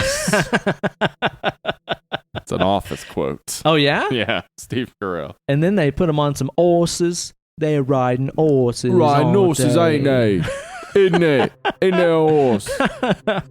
No need H's. Nah, no need for H's. None of that, man. Yeah. Unless you're saying herbs. Yeah. Then it's herbs.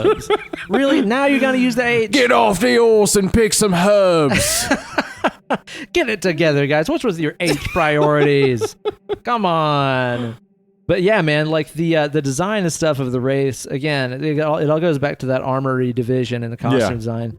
They look so fucking sick, man. I love that you never see their faces and shit. Yeah, you just see that sort of like distorted vision of them when he puts on the ring, but yeah, you can't really make out what they would look like. Now, early on in the movie, whenever it's kind of giving you the breakdown of like where the rings went to and stuff, and it's like 9 went to men, Alan Lee is one of those guys. Is he? Yeah, I Alan didn't Lee know is that. in that division Huh. of like 9 dudes. Wow. So he's like an honorary Nazgul. That's really cool. Pretty fucking metal, right? Yeah, the honorary Nazgul is something I would include on my tombstone. Yeah, I put that on my resume Yeah. every single Yeah. time. Also honorary Nazgul. Yeah, I don't know if you saw that check on the there. resume here, but Yeah. I'm quite qualified. Now, the telling of these tiny little rednecks that save the world of Middle-earth Mhm. is told so convincingly, and it shows their diminutive stature in relation to the tall folk of the world Yeah. through so much insane work that they did to Yeah. make them appear small on screen. Forced perspective, Dude. stand-ins, yeah, all sorts of stuff. And some of it is like tricks as old as time. Like Yeah. forced perspective has been used for a long Oh, yeah. time. It's like put Yeah. one person closer to the camera, they look taller than the person that's Yeah, I mean, far away from you the got camera. Peter Jackson. He's going to go with practical As much decisions. as he yeah. can. Yeah, exactly.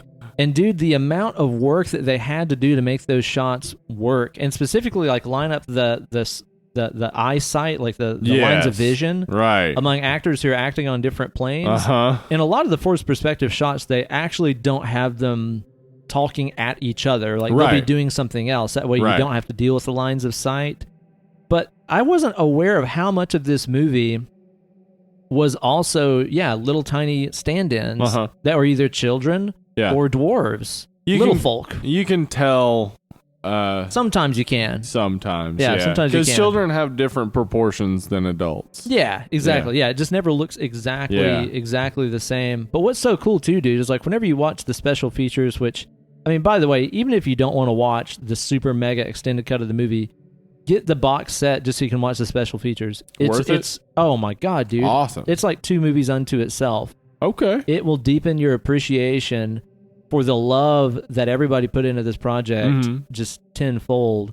But it was so cool because even like the special features and stuff, there's a lengthy bit that's all about the actors' stand-ins Oh, okay. and like give them like time in the spotlight and stuff and talk with like great reverie and appreciation Wow. for these people that worked so hard as their Yeah. stand-in miniature scale doubles and stuff. Huh.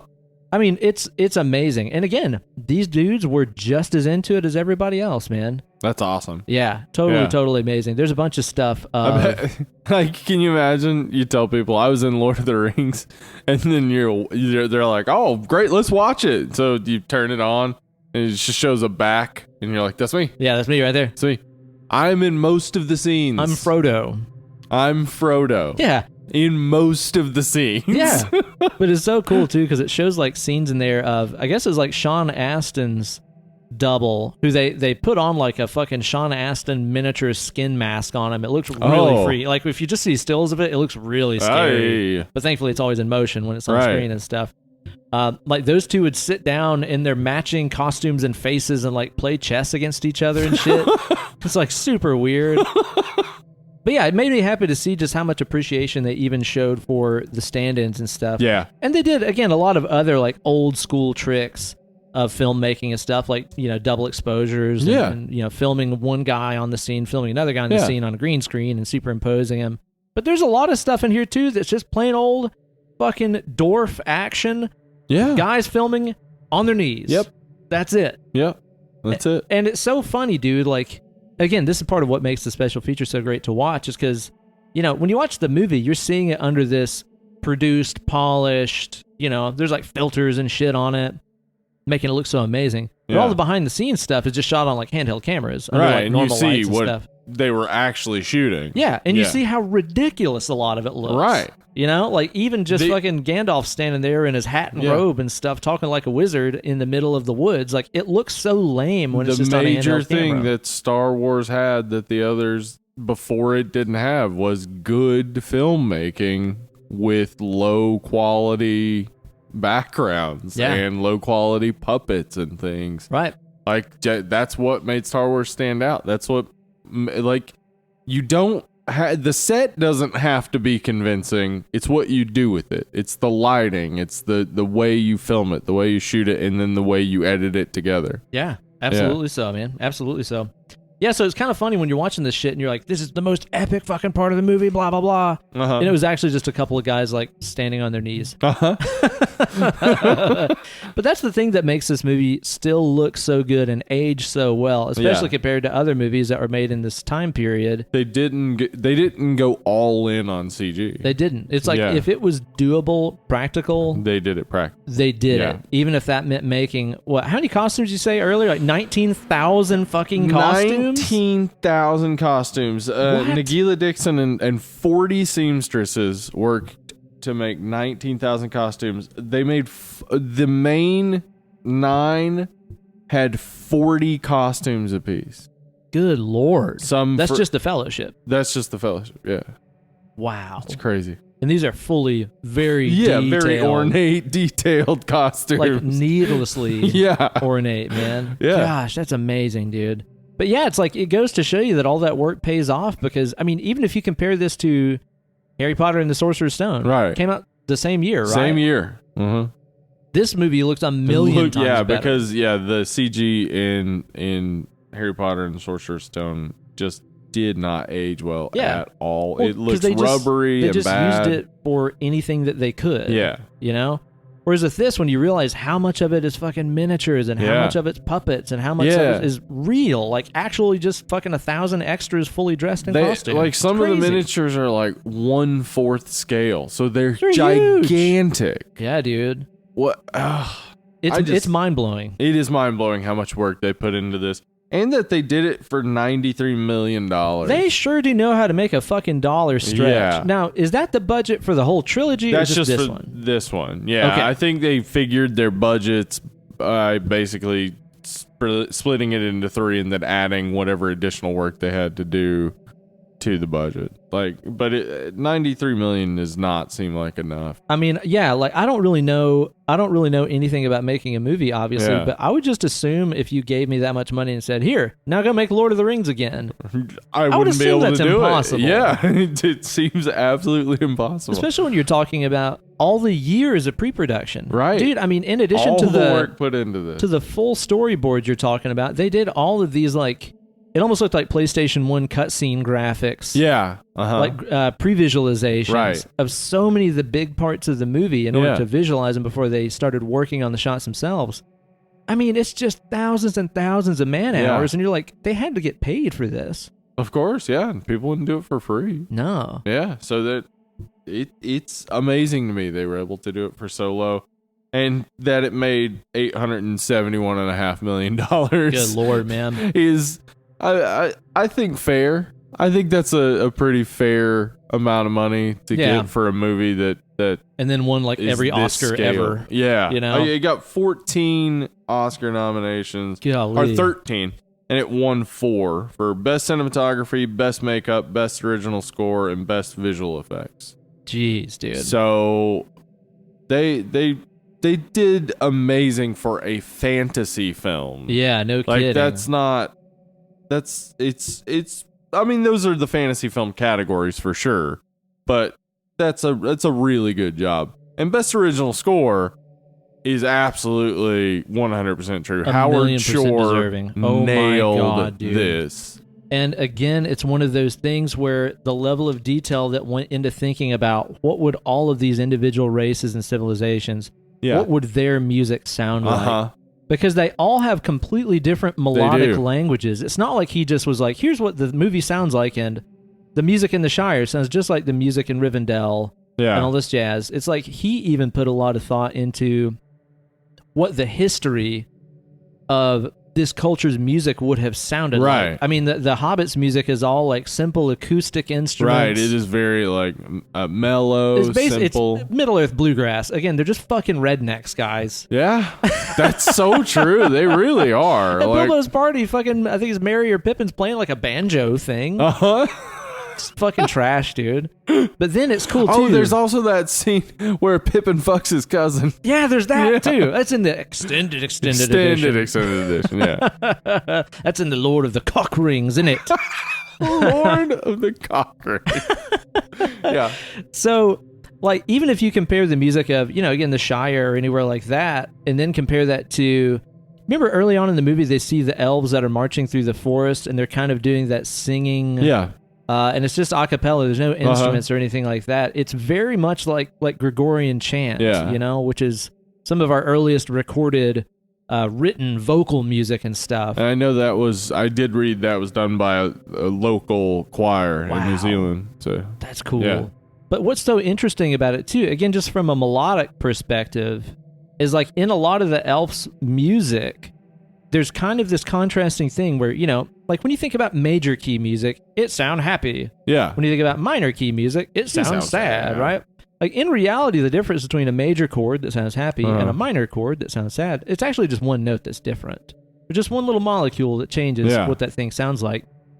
And a lot of the elves' music frequently modulates between that note that makes it sound happy, the major third, and the note that makes it sound sad, the minor third. Gotcha. It's almost like they have been, again, around and present as observers for so long that major and minor, happy and sad, they mix together. Yeah, it's just kind of meaningless. It's meaningless to them in a sense. Yeah, Yeah. just like the history and the lives and death of all these fucking people fighting in this great war doesn't really matter that much to them because they're immortal. Right. It's also like he figured out that they wouldn't have tonal music that sounds major and happy and minor and sad. Right. They've left all that behind. That sort of human emotion that we attach to those things is something they've transcended thousands of years ago. Right. They'd basically just want music that conveyed a story or a tale through the tones. Yeah. Yeah. Yeah. Oh, man. It's so bitch. And then, of course, all the Mordor music. All the big war drums and stuff. Yeah. It's so awesome. Yeah, dude. And again, Gollum's theme is like the most unforgettable. Uh-huh. And it's all over the movie in various forms. Howard Shore just fucking nailed it. Like, oh my God. Yeah. I mean, this could have easily been screwed up by the music. Like the music just being off could have made this all seem less, like make you buy hokey. into it less. Yeah. Because you got to buy into it. It's fantasy. Yep. Like you got to buy into, okay, orcs exist. Like, you got to accept that. And the music, I think, sells that so well. And fuck yeah. It's just great. I mean, it's a character in the movie in itself. Yeah, I mean, it's just as important as a lot of the main characters are. Because like you said, it really does draw you in and make you feel like this isn't film soundtrack. This is the music of these people. Yeah, this is what it sounds like when you're there. If you're in the Shire, this is what you hear. Yeah. Well, and that's the thing. Like that was the attitude that Peter Jackson had early on with all the production crew. He's like, don't make this like you're making a fantasy movie. He said, treat this as though it was actual history. Right. And when we go to, rebuild the Shire in the middle of this farmland in New Zealand, he's like, imagine that you're recreating what was already there. Yeah. That we just, the hobbits' houses were in disrepair and stuff like that, and we're just bringing them back and unearthing history as we go. Right. We're recreating what happened right here. And that's the attitude that I see in every aspect of this, is taking this with the utmost respect and taking it so seriously as if they were recreating actual history. Yeah. Speaking of the Shire, is that ever going to get built in South Knoxville? No. That got doesn't scratched. look like it. That got scratched. There's an article I think in the paper about that a little while back, and it wasn't technically the Shire. Oh right, it had to be named something else, right? Wink, wink. Wink. Gotcha. It was the story of the Bobbins, right, of Inner Earth. Wink, wink. But I liked the design, the house design they had though. It did look cool. It looked a lot like the Shire. Is that right? Yeah. Google that, listeners, if you want to. It's something. It is something. Check it out. But for all this gloating about the movie, obviously we fucking love it. I will say, over the past few years, you have started to see some of the cracks and some of the special effects. Oh, yeah. It's not all perfect. I think Gollum stands out in this as not looking great, though in the second and third, I think he does look Still a lot looks great. better. But in this one, I think it looks a bit bad. Yeah. The cave troll. The cave doesn't troll look great. doesn't look fantastic. It benefited a lot from having, again, kind of that grimy teal sort of light in the room that. But they're if you in. see it in higher def now, I watched it in Blu-ray. It doesn't look good. During that same fight scene too. Well, actually, you know what? Honestly, like pretty much all of my complaints about special effects basically all happen in Moria. Yeah. You know, because the troll fight, whenever Legolas jumps on his back, it kind of has that millennial rubber that it does. haunts It looks Harry Potter and stuff. Yeah, it looks like Neville on the broom that was going on. Exactly. Control. Yeah. Thankfully, it doesn't last but for one or two shots. Yeah, it's real quick. But it still stands out where you're like, oh, that doesn't look as good as what stuff does now. And then like some of the scenes later in Moria too, where they're like running away from the Balrog, and it's like a really wide shot, or they're running away from the big horde of orcs. Right. Like a really wide shot. It's like, okay, that looks like a PS2 cutscene. Yeah. You know? Yes. Some of those look weird. Yeah. And the stairwell chase. Some of the backgrounds in that look kind of shot. Oh, right. Whenever they're jumping and it shows the wide shots. Yes. Yeah. It doesn't look great. Again, that's getting more into like a PS3 game. Yeah, it looks a little better than earlier, but still doesn't look good. Yeah, exactly. Yeah. But, it's like, how else could they have done that? I mean, you can't build that set. Yeah, obviously. Yeah, that would be, and why would you? Like, are you going to actually do the stunt? That would be insane. Yeah. Balrog still looks pretty fucking sick, though, still looks good. I still like that look. What else? What else would the Uruk-hai? They're not in any way CG, just makeup. They look fucking awesome. Awesome, man. Yeah. I don't like too, like during those scenes, like when it shows the Uruk-hai like being born of the earth and stuff. Yeah.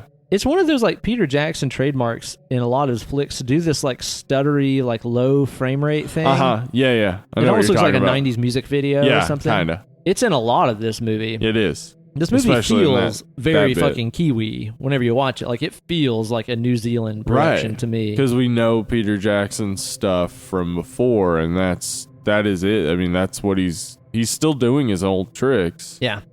On this gigantic production. And two, like, just like what I was talking about with the first Harry Potter, first and second, really, there are times where it seems like the light that is illuminating characters that were filmed on probably a green screen looks different than the background, especially in like Rivendell. Okay. Like there's a lot of that where you're like, okay, the same light is not hitting them as what's hitting the staircase behind them or whatever. Right. You know? But again, that's just very indicative of when this was made. It would actually be very easy to go in and digitally redo that. True. But I'll tell you what, these movies sure do look a hell of a lot better than the fucking Hobbit movies that are just 1,000,000% CGI. That third movie looked terrible. It's fucking awful. It was unwatchable. I had to stop. I just couldn't watch it. I watched the first two and was fine. Like, they weren't good, but I was fine with them. But that third one was just... I mean, it was all CG. All three of them. It might as well have been a Pixar full movie. CG. Yeah.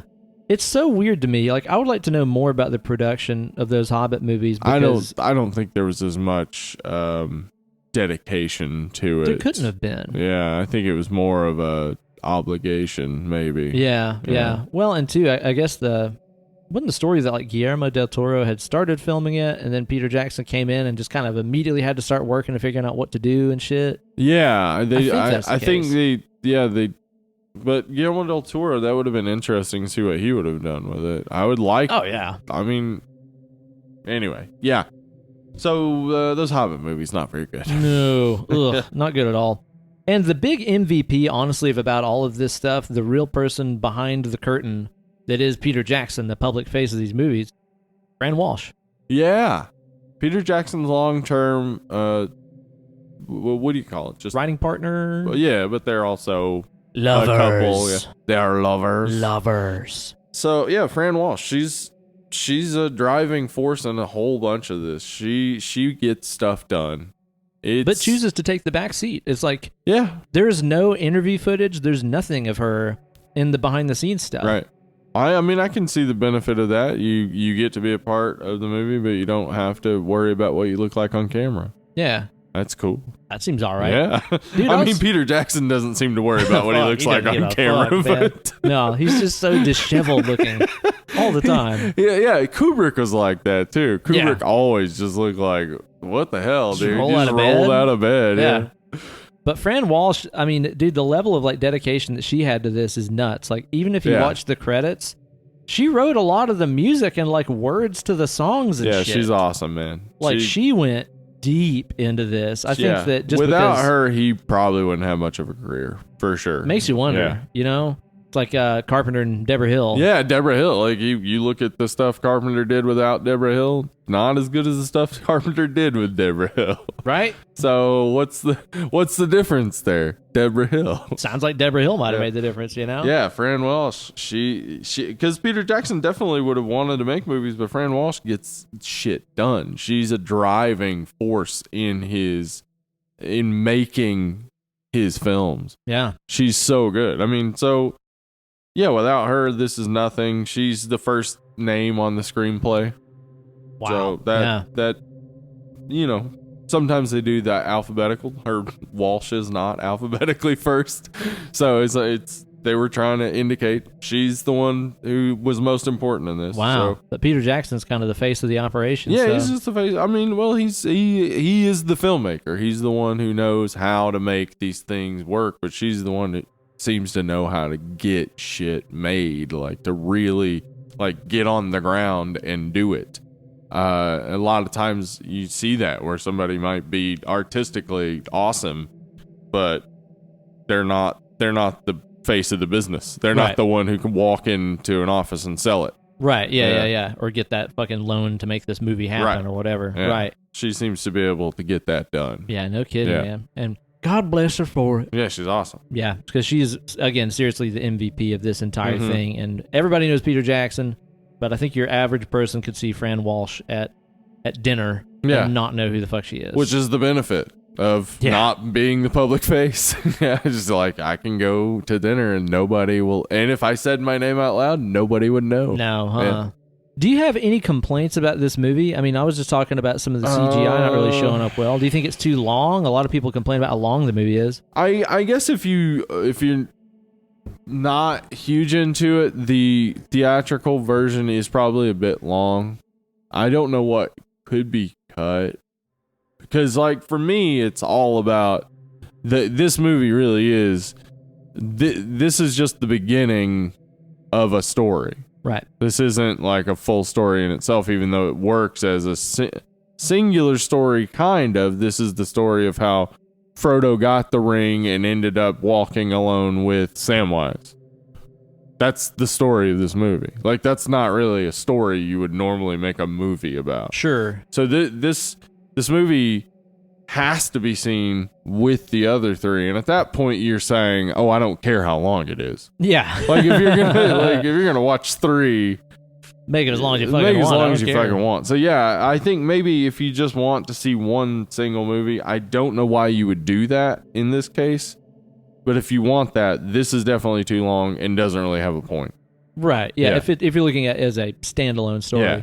I mean, the other night, whenever I sat down and watched this is the first time I've watched the entire movie continuously in a long time. And also so you just kind of caught it in bits. Yeah. Or it's the kind of thing where, again, because I've seen these so many times, I would put in the first disc while I play guitar and stuff like that. Gotcha. And then, you know, So it's you're like, just I got to go to the distracted store. by other stuff. Yeah, or I'll hit pause and then I'll come back home and I'll restart it at whatever chapter I was at and just kind of break it up. Yeah. You know? This is the first time in a long time that I sat and did nothing but watched it and didn't take any breaks or anything like that. It is a lot of movie. It's a whole lot of movie. But I don't fucking care. Give me I don't more. either. That's exactly how I feel. Yeah. I feel like watching these 3 movies is just being immersed in this world. So the longer it happens, the better for me. Yeah, I agree, man. Yeah. Yeah, I know what you mean. And, you know, obviously fantasy and stuff like that, it's just not for everybody, man. Some people could just give a fuck less about it. That's fine. And if that's the case, then, well, yeah, you don't have to like this movie. You shouldn't like this movie. Yeah. Why? If you don't like fantasy, this is definitely not your thing. Yeah, but myself, I'm all about that shit. I think it's great. I love this movie. I can watch it anytime if I have 4 hours to dedicate. Yeah, anytime I have 4 hours, I love Yeah. watching this movie. Yeah. I just don't care if there are flaws, I think. Yeah, same. Yeah, it just doesn't matter. It doesn't matter if there are flaws. This movie's always going to be a perfect 10 for me. If they ever remake it, I am not the type who will be mad about it. I'll go see it, and I'll even hope that it's better. I don't know how it would be. I don't know how it would be. Yeah. I mean, especially after having seen all these characters portray their parts so fucking perfectly. It's like, I can't imagine the guy trying to play Gandalf Right. after Ian McKellen. Seriously. I mean, how do you fucking do that? No idea. You know? So No idea. if they ever do choose to remake it, You know what they could do? They got their work cut out for them. They could get what's his name who plays Magneto now. Yeah. Michael Fassbender. Yeah. Just get him to be Gandalf. Yeah, just always make whoever's the current Magneto, make him Gandalf. Yes. And so it shall be. That's a good rule. Yeah. Yeah. Whoever's Magneto at the time also gets to be Gandalf. Are you going to like try to watch through the other two? Yeah, actually, yeah, Me too. I'm very Yeah, me too. interested now because, like, you know, you get to the end of this and because it really is just the beginning. Yeah. You've barely even scratched the surface of the whole story. You get to the end of this and it's like, well, I want now them to get Merry and Pippin. I want to see, you know, Gondor and all that shit. I want to man. see Rohan. all those fucking awesome, beautiful things that you see, and I want to see that big fucking battle. Fuck. Because Yeah, dude. the Two Towers battle, I think, is the best, It's amazing. and the extended edition lets you see that as the Uruk-hai are trying to escape, Fangorn Forest kills them. Oh, which yeah. you don't see in the theatrical edition, and it's like, why did they cut that? It's just a short so bit, cool, and it's man. so cool. Yeah. I know what you mean. It's like by the time you get done with this movie, and again, especially after sitting through it in one continuous sitting like we did, it's like you start off so small. You start off with little redneck hobbits and the Yeah. little hobbit homes and It's stuff. real small. It's just a party Yeah. getting together. And Yeah. you meet so many characters and you see so many different cultures. Mhm. And again, the different music and the different architecture. all the different colors of white. Yeah. And dude, and again, the architecture, that's another thing I have to mention real quick because Yeah, it's absolutely it looks genius. awesome. And again, mostly based on stuff that Yeah. Alan Lee thought up. Yeah. But like there's so much thought that they put into that stuff that like while you're want- in Moria, like everything is Yeah. straight hard lines and hard geometric. Yeah. And then Yes. like the elves stuff is all more kind of again more Celtic knotwork and very delicate and graceful and like Right. in tune with nature and shit. Fuck, man. Yeah, I want more than anything to live in Bilbo's house. Yeah, like, that's your spot. I love the interior Yeah, of it's that, awesome, man. and I also love the idea of living in a house that's underground because it's automatically warmed and cooled throughout Yeah, totally. the year. It's like an Earth ship. yeah, kinda it's super design. awesome. Yeah. And then of course the architecture, of Mordor yeah. and all that stuff. Ugh. Oh my god, dude. I don't want to live in Mordor. Yeah, it seems unpleasant. It seems like a bad place to hang out. I bet your real estate's really cheap, though. Could you imagine if Yeah. like Mordor ever started getting gentrified because like young dwarves with like student loans could actually afford to get a place there? I mean, the dwarves already have the beards and their love of ale. Yeah. You know, I bet they take that ripe meat off the bone and make some Korean tacos with it and stuff. Do you think? Some teenage goblins are just yelling at the dwarves to leave their neighborhood. Oh, man. But they start coming in and just raising the fucking property rates and stuff, raising the property value of Mordor. Yeah, those goblins are just pissed at them. Jesus. This place used to be nice and dirty. Now these young dwarves have come in and cleaned it up. I can't stand it. And all the mithril, it's so bright. How do you think they afforded that anyway? Trust funds, huh? Am I Always looking for handouts. I'm gonna go start Cobra. Yeah, Cobra Commander. He's from Mordor. I think you might be right. Yeah. But yeah, it's like by the end of this movie, you feel like you have been halfway around the world. Yeah. And it's like you said, you're just getting started. Like the world just keeps growing and growing and growing as this Yeah. tale goes. And all of it is done just as well as the shit that you saw in the movie before, you know? Yeah.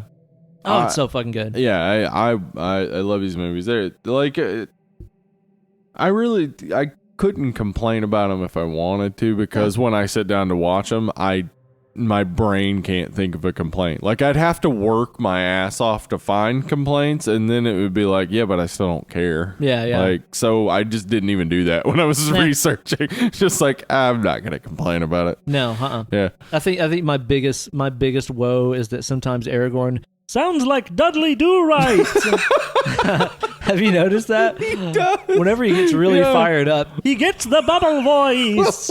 Dudley Do-Right. It is me, Strider. They're in like, I think it's in the third one when he's like really rallying the troops to fight that big battle. Yes. He's like, they'll never take our freedom. It's fucking Dudley Do Right, man. Yes. That's, I think, probably my biggest complaint. That's it, though. That's the one. Yeah, that's the one. Still a 10.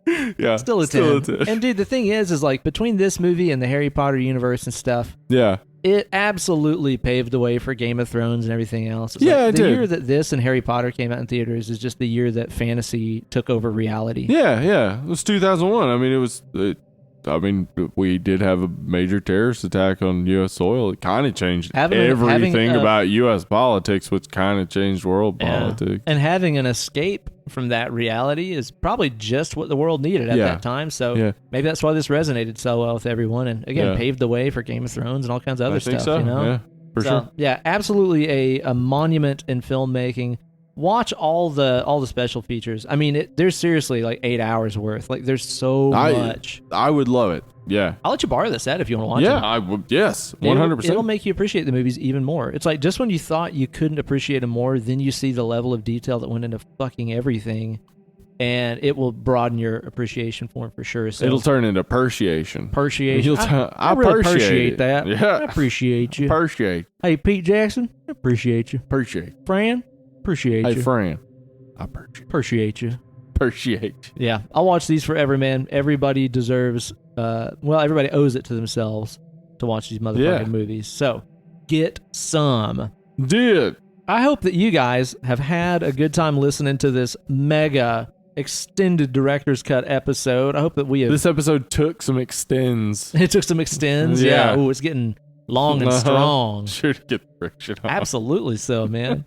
Hopefully this has been a good holiday companion. I hope that everybody has a safe and happy Christmas holiday season. Do you have plans coming up? As we record this, we're like a week out from Christmas. Yeah, Christmas Eve, going to hang out with my family in Jefferson County. We got to figure out when to do the next episode because we usually do Wednesdays. Yeah, we'll figure something out. When that next episode is. Yeah. Ugh. Okay. Maybe. So we'll figure that out. Yeah. So you're hanging out with the fam and stuff? Are you hanging with Mr. Cooper?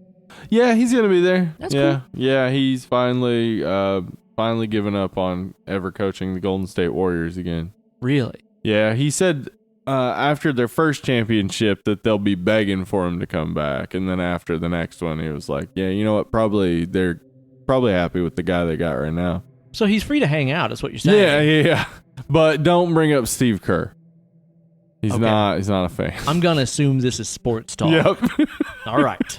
I'll just nod my head and be pretty.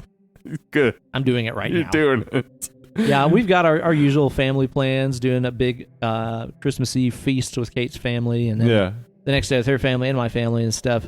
Kind of the huge. That's all right, man. That's all right. Be a good old me. time.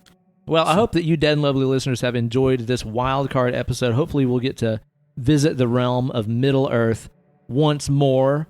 But if you guys have enjoyed the show and want to show some appreciation, you can head on over to that Patreon page and become a patron. You sure can. Patreon.com/dead and lovely. Yeah! Guess what? We got some shout outs to shout about.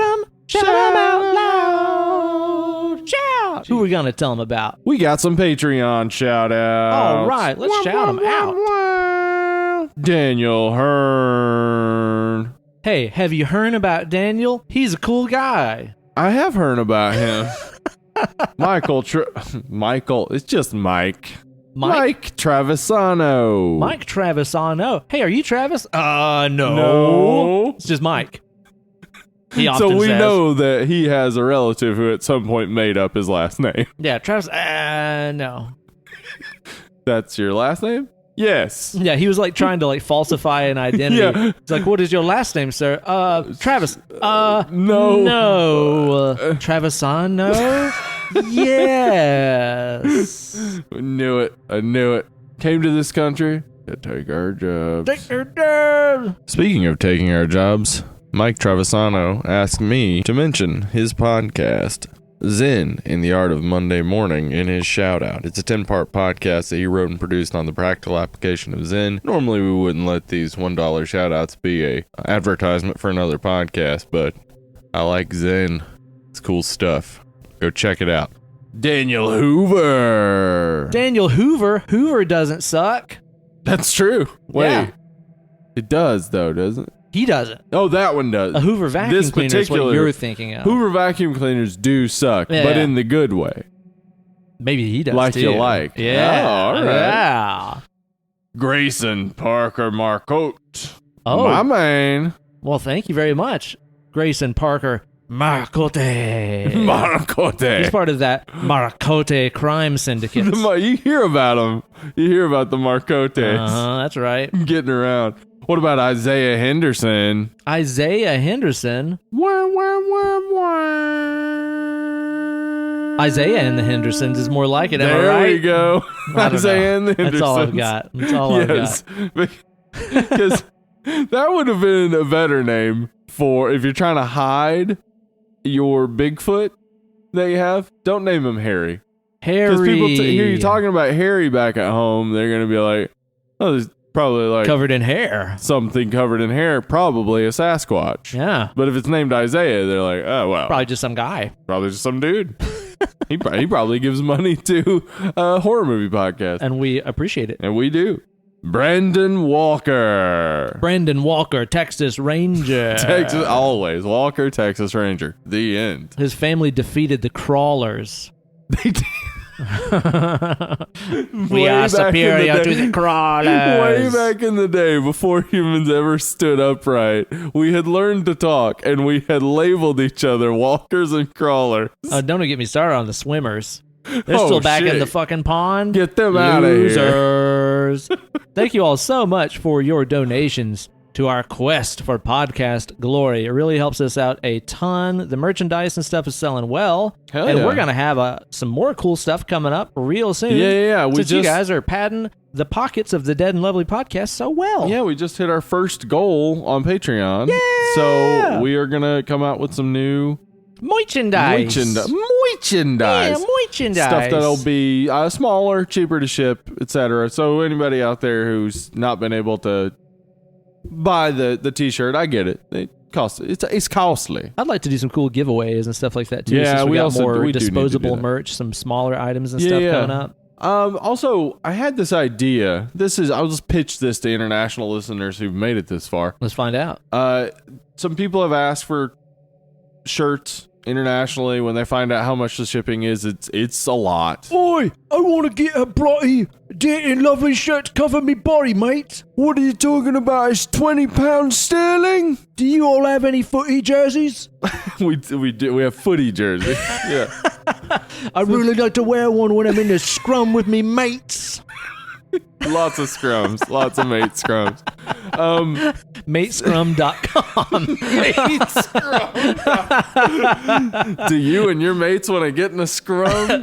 Wait. Matescrum.com. So here's scrumbuddies.net. disgusting. Scrum buddies. So Oh, here's God. the idea. Okay. And I'm just pitching it. Pitch it. If you're out there and you're interested, let me know. If somebody who is enterprising would like to get together with other fans from your area, say Canada, England, and order shirts and have it all shipped at once. Oh, yeah, the that's shipping true. will actually be cheaper, and then you could figure out how you would disperse them from there. Yeah. That'll be entirely up to you. Just thought of it. It's an idea. Because it is expensive. I mean, even just to Canada, it's like $17. Yeah, everything Yeah. international just costs a fuck ton, man. It's ridiculous. But if you get together with your mates, Yeah. So a few of you get together. It's not going to cost much more. Each of those shirts don't weigh that much. all go out looking like twinsies, won't you? Aw, that'd be Aw. cute. They're Maybe adorable. getting a mate scrum. Yeah, maybe that's how it starts.